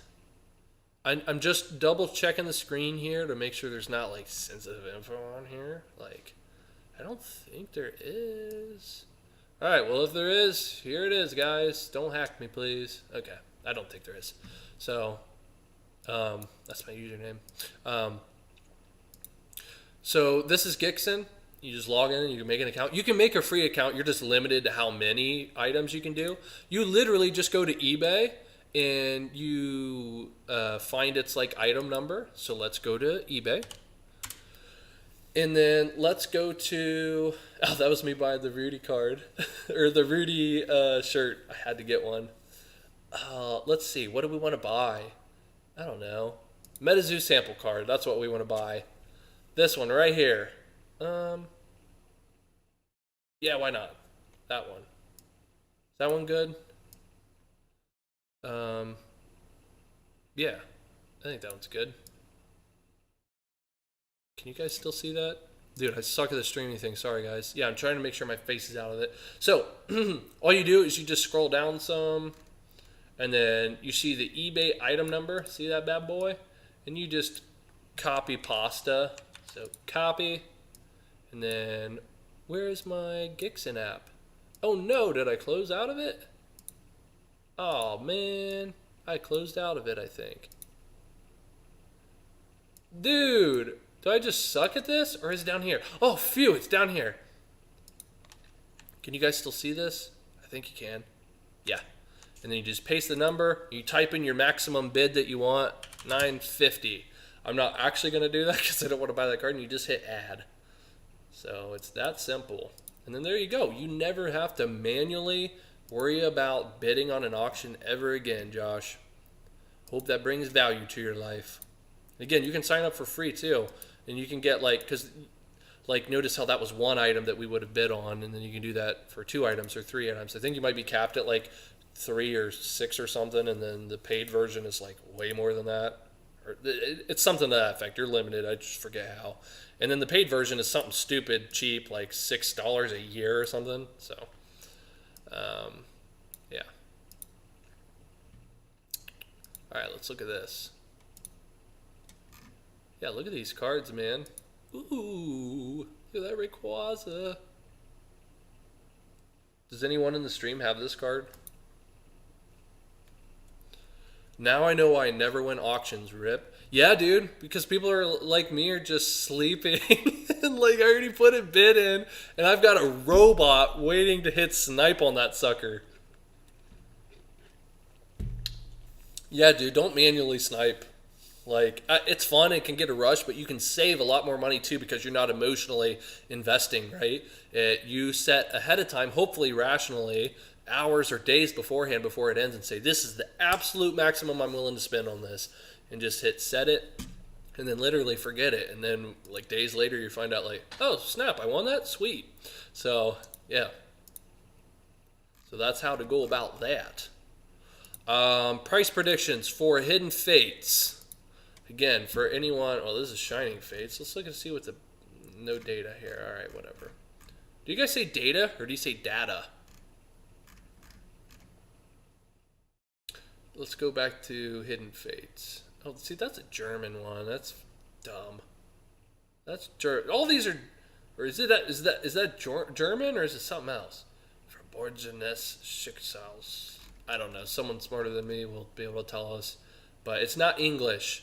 That much I do know. Me sprechen Sie English. All right. Here we go. English, finally. So I think, again, price prediction, if you're just coming into this, since you clicked on this and you're expecting this, I think that we're expecting, again, and if you're looking at 1 year ago, let's see, 6 months ago, I think that's what we were looking at. 6 months ago, you're looking at around that $116, $117 price range 6 months ago. And then now it doesn't look that much bigger, but you're looking around 140 to 150 bucks in ETB right now. Isn't that nuts? Yeah, I see data too, Pee-wees.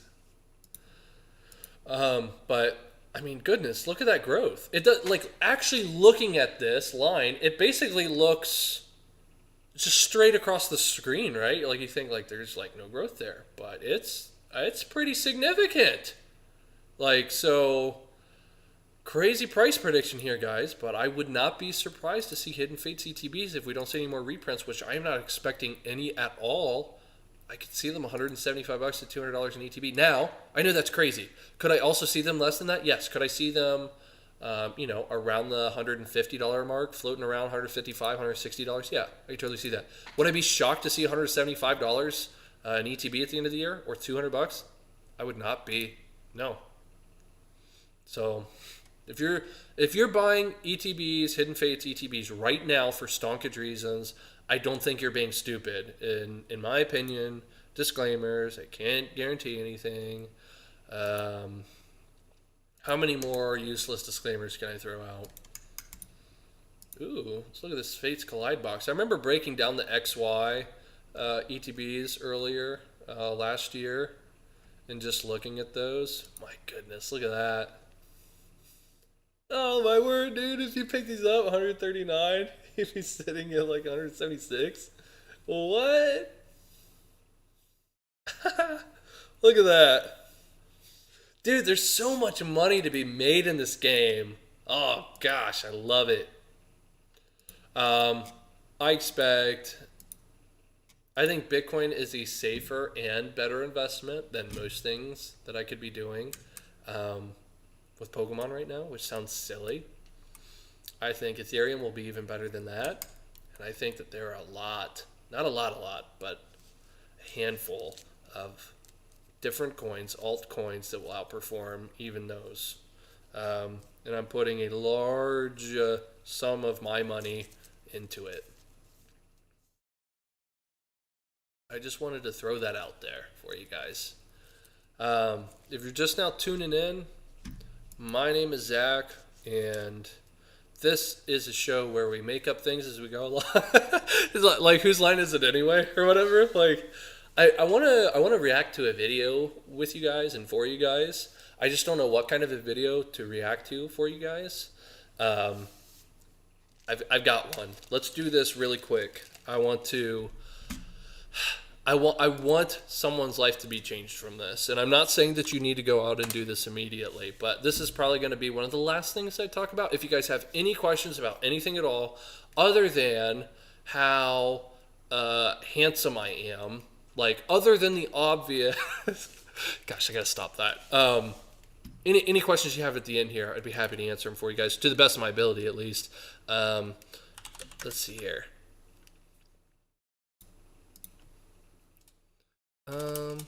Come on. I'm trying to get this video up for you guys. Let's see here now. Okay. I think I got it. Okay.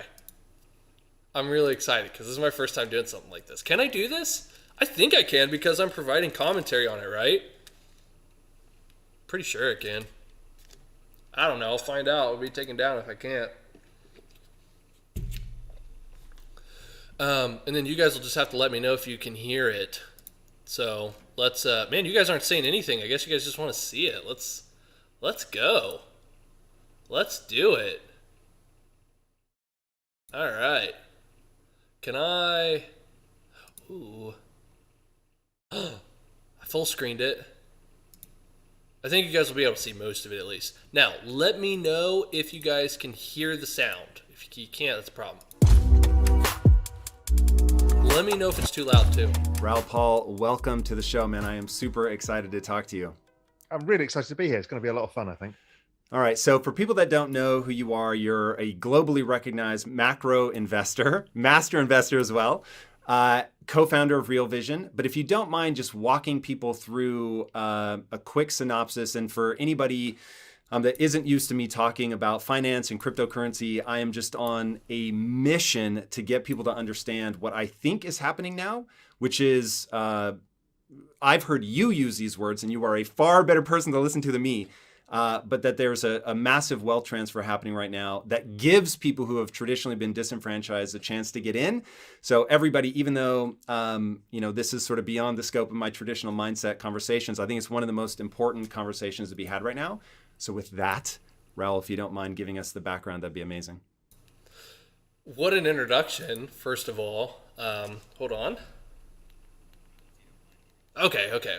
You guys can hear it. Thanks for nobody's help in the chat, by the way. All right. Yeah, I'm going to give you a background about me and why I got into crypto, as well, as that's kind of where we're going with this conversation. So my background was I'm 31 or 2 years financial markets. So I grew up in that world. I grew up in the world of what is known as macro investing. Macro investing is when you look at all the asset classes everywhere around the world. So bonds, equities, commodities, currencies, credit, all of these things. And you try and look for what is the best return you can get. Maybe that's in India, maybe it's in China, maybe it's in the US. So that's the mindset. We have this 3D ever-evolving jigsaw puzzle in our heads of the world, driven by the global economy, hence why it's called macro, because it's macroeconomics. So it's driven by the business cycle trends of the global economy. So I did that. I was on the sales side for many years. I ended up at Goldman Sachs, where I started and ran the hedge fund sales business in equity. So I worked with people just like Raul, literally just like Raul. I would have loved working with him specifically, but I don't want to interrupt this. So equities and equity derivatives. My whole career basically had been getting to know the world's most famous hedge fund managers from kind of 1990 to 2000. It was like being taught acting by Robert De Niro or, Laurence Olivier. I mean, it's ridiculous. My daily calls would be Stan Druckenmiller, Paul Tudor Jones, the guys at Soros, et cetera, et cetera, et cetera. So that was it. Plenty of crises and exciting stuff happened over that period, very macro.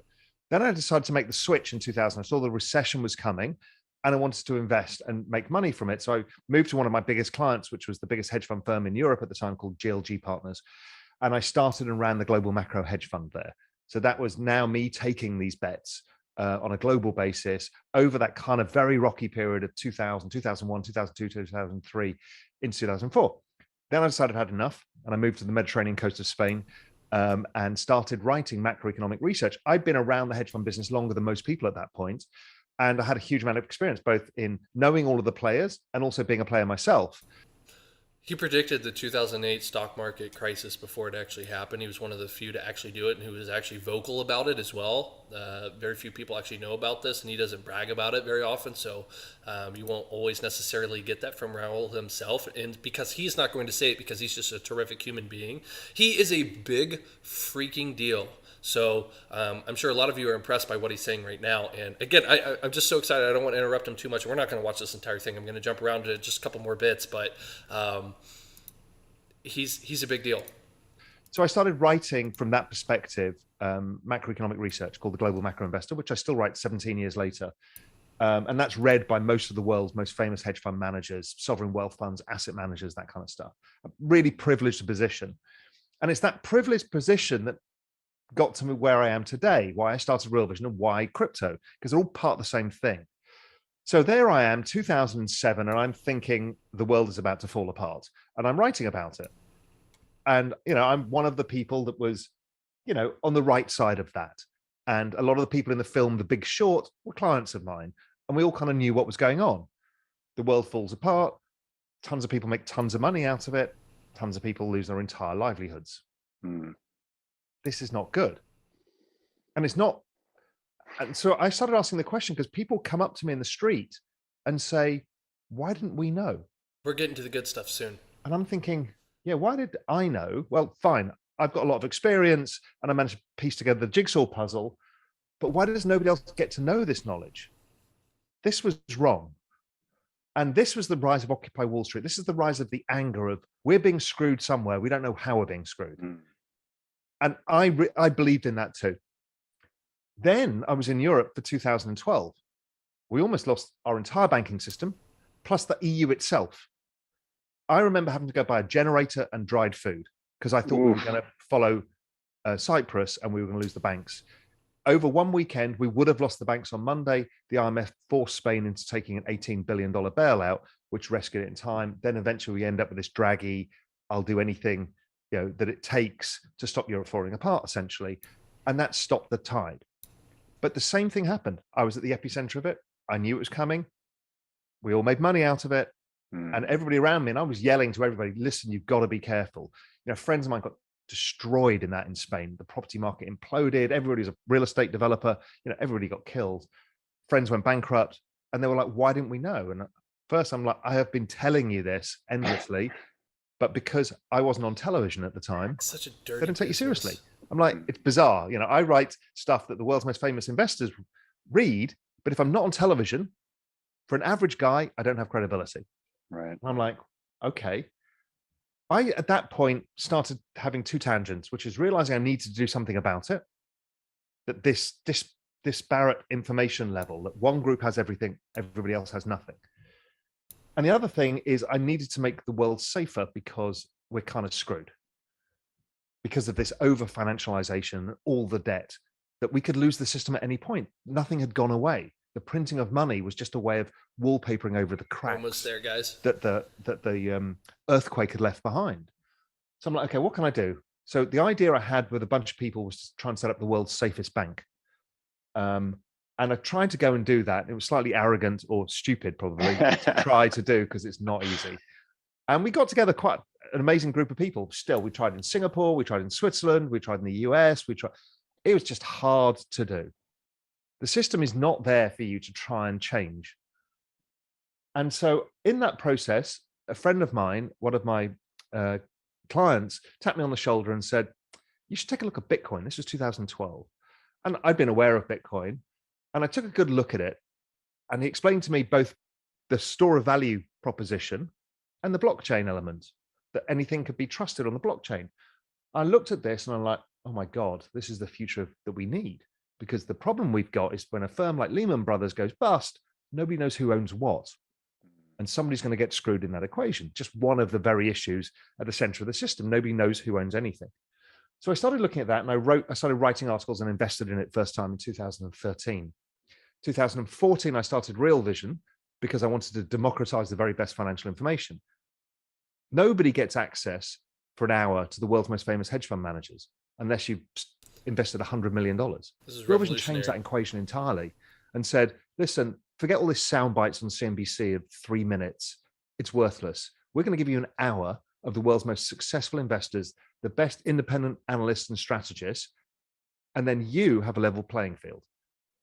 And that was a game changer. I mean, since Real Vision started in 2014, there's probably been 200 podcasts that's copied that model. So this is this movement. There's two things. There's the democratization of information, and then there's crypto. So crypto, as it starts building out as an ecosystem, you start to realize that, okay, this is now the fastest adoption of any technology in all recorded human history. Dude, you have to say that again. This is the idea that's gotten me obsessed with crypto is you talk about how there's something broken. We're getting screwed and we don't understand where. And now this new thing has come along, but it's entering the system at a moment where it's sort of peak distrust and peak sort of throwing your hands up. You're giving up. You tried occupying Wall Street. It didn't work. You tried voting in Donald Trump. You've tried voting in Joe Biden. You've tried everything and nothing changes. So hit people with that quote again, because this is something that, and I'll give my background for people that are hearing me talk about this stuff for the first time in a minute. But that quote about this being the fastest adopted technology, I think is important. The internet from 1990 to 2000 grew at 63% a year. That was the fastest adoption of any technology in all recorded history. Prior to that, mobile phones was the other one. But what happens is the internet technology and the mobile phone technology allows for these networks to be built. And once that network's in place, it's faster to build the next network. So in India, for example, they've just basically given out free data to every mobile phone in India. So guess what? Data usage is the highest in the world. And so their internet scaling becomes faster. So the internet was huge, as we all know, and it remains huge. So at 63% a year, it then flattened out over time as more and more people got adopted.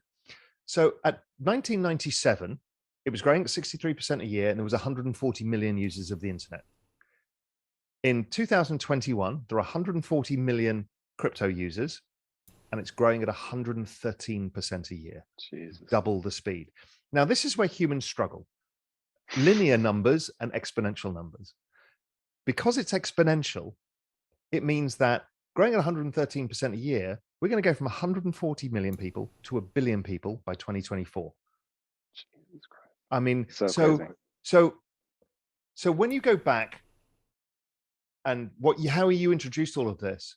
So if you know that something is being adopted at this speed and it's a network of money at its core, and you combine infinitesimal fraction of it, so everybody can buy 10% of their net worth, then everybody who takes this opportunity will probably have the biggest opportunity in history.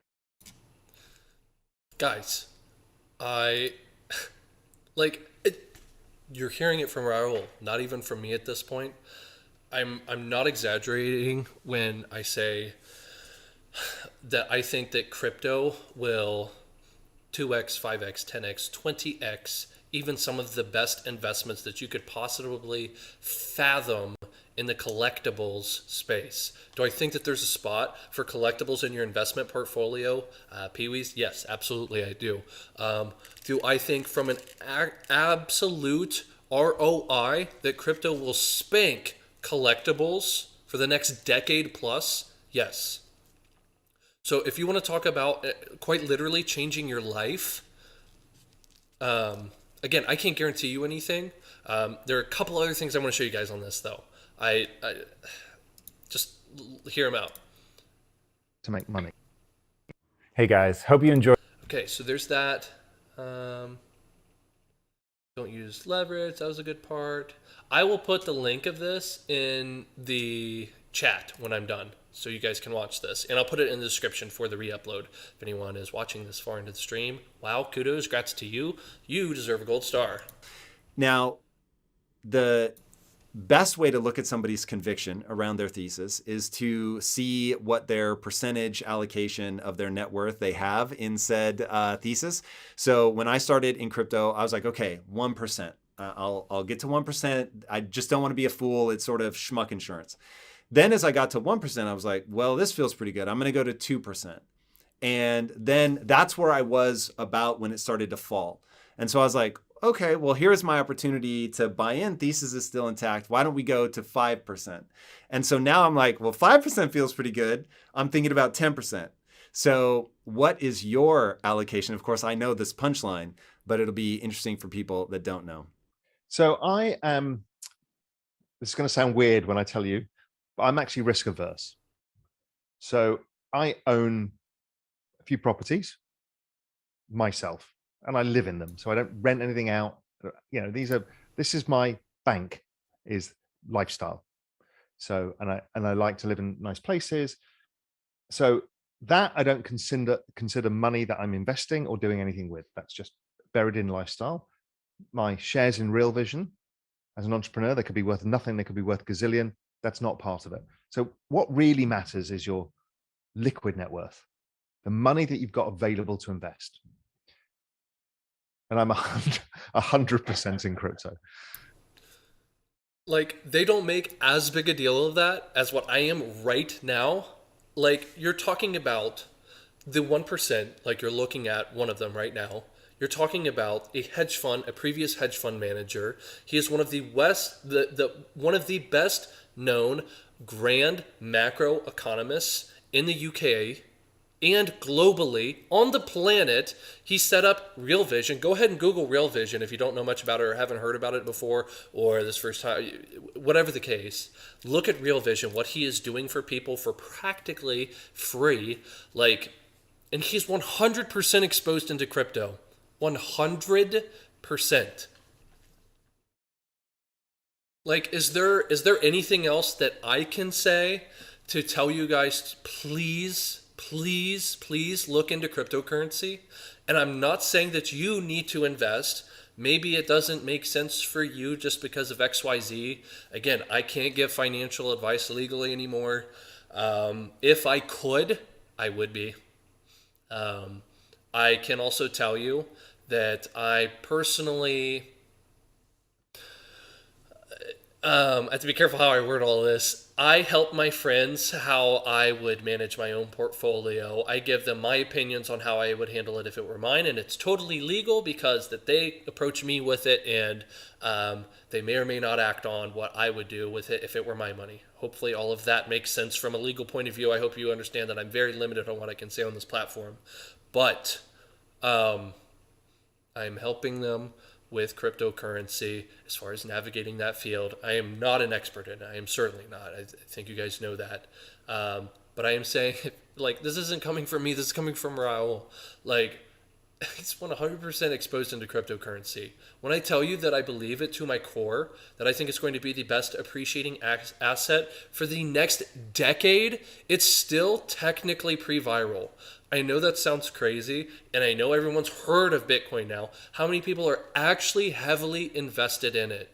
How many people are actually heavily invested in it? Think about that. How many people have you seen in Walmart pay with crypto? No one. Well, because Bitcoin kind of sucks, actually, from a transactional point of view currently, and they're trying to work on that. There are a bunch of reasons for that, but I'm not going to get into that into this stream.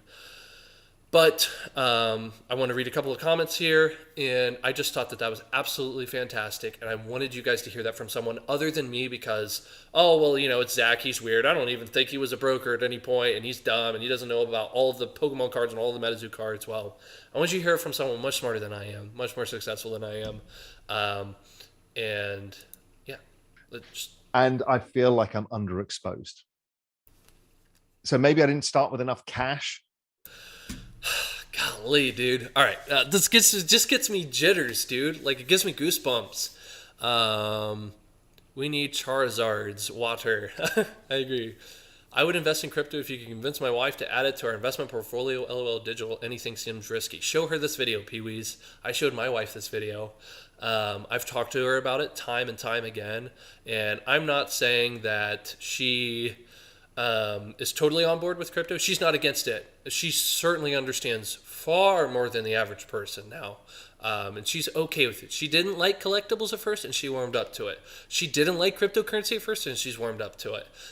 It just takes time, just like anything else. Were you good at email when it first came out? This is stupid. I'm never going to use this. Ha, that's funny, right? Like, yeah, it's new. It's scary. It's volatile. Bitcoin, I want to say, over the last 13 years, Bitcoin has dropped like 80+%, three plus times in the last 13 years. Like 80 to 90%. Would you have held on to it that entire time? Statistically, you wouldn't have. Almost no one did, right? So I just want you to know that. And Amazon crashed 95% at one point. Stocks are volatile. It happens. Guess what? Well, bonds are safer. Okay, yeah, absolutely. But guess what? These kind of stocks would have to perform at 100%, at 100x less than what they have previously done before you to get even remotely close to what bonds do. Oh, well, it's more volatile. Well, guess what? Maybe you don't have to look at it every single day then, right? I don't want to talk about this too much longer because I want this to seek into you guys, and I don't want you to hear it from my fat mouth. Let me read these couple last comments, and I'm going to probably dip. Do you think regulation, most likely the Fed making its own crypto in the future, China has already done it, will lower or devalue current cryptos? Yes and no, Sam. So, for example, stop Bitcoin. Like USA, like try to stop Bitcoin. Are they going to stop Bitcoin? They can't, right? Have you guys heard, for some of you guys who aren't in the space, I'm sure some of you are and some of you might not be, like El Salvador, right? When you adopt a currency such as that, is the USA, it would be in their best interest to not do that. Another thing would be they could have already done it. There were a lot of, oh my goodness, Sam. So like this could be a can of worms that we could go, that we could talk about, and we could really get into this, but not in this stream. I guess I'll have a separate stream entirely around that. And that might be just I'm sorry guys, it might just be a patron thing because I'm going to go into some like really specific crap that I personally am doing, because that's the best way that I can think of to show you an actual example is just, hey, here's what I'm doing, here's the percentage, here are the dollars, here are the coins I'm investing in, here's why, that's that. So I'm not saying that you need to do that. I'll do some YouTube videos and stuff for everybody to watch. It's just I have to be careful what I say, where I say it, and that sort of deal. So, but yeah, Sam, I see the points that you're making. It was stuff that I had to ask myself too, and why I'm still super duper bullish on cryptocurrency. Pee-wees, another issue with getting into crypto is the entry point is too high for us. Don't have 43K laying around to buy one Bitcoin, lol. You're totally right, but you can buy fractional shares. Sam just said it right below you. You can use $1 and buy a Bitcoin. Yeah, they're called Satoshis. You don't have to buy one Bitcoin. You can buy fractional shares. That's why it's so amazing, right? It's because it's fractionalized. Dude, like You should look at it. You should look at it. I'm not saying you need to invest, but you should look at it. I'm doing deliveries in Manhattan while the stream plays in the background. Very good info all around from everyone. Thanks, John. Appreciate it. I'm glad you're just listening and enjoying it. Sorry for being an idiot, but where does one even start with crypto? I don't even know where to buy. Isn't it just a stock? Sam says you can buy it on an exchange. It's easier, like Binance or Gemini. Thanks for the vid, Zach. Later, dude. Thanks, Gumbrain. I appreciate it. Josh said, so I've heard of Coinbase. What's the point of that? So, Josh, Coinbase is, and this is what I'm going to answer, and then we're going to dip after this. Coinbase is an exchange. Think of like Fidelity or Vanguard or whatever, right? It's where you go to buy the thing, to buy the stock, in this case, to buy the cryptocurrency. So Gemini does this, Coinbase does this. A lot of other exchanges do this. And what you do is you go to that particular exchange, right? Pick your poison. I personally like Gemini because they give 10 free withdrawals per month, and I withdraw quite a bit so I can invest in a bunch of other coins so I don't have to get feed up on that. And when you get into cryptocurrency, you're going to see the fees, man, because it is fee heavy. But what you would do, this is not advice. This is what I do. I have MetaMask. It is a wallet that I was going to try to log in, and I was like, no, not tonight. Just not tonight. Sorry, gang.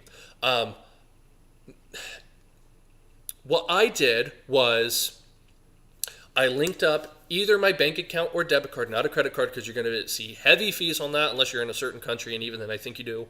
So check with your current country. In the USA where I'm at, I linked up my debit or bank account to the exchange, Gemini in this case, and I bought Bitcoin or Ethereum or whatever altcoin you want to talk about. Maybe you like Dogecoin or whatever, right?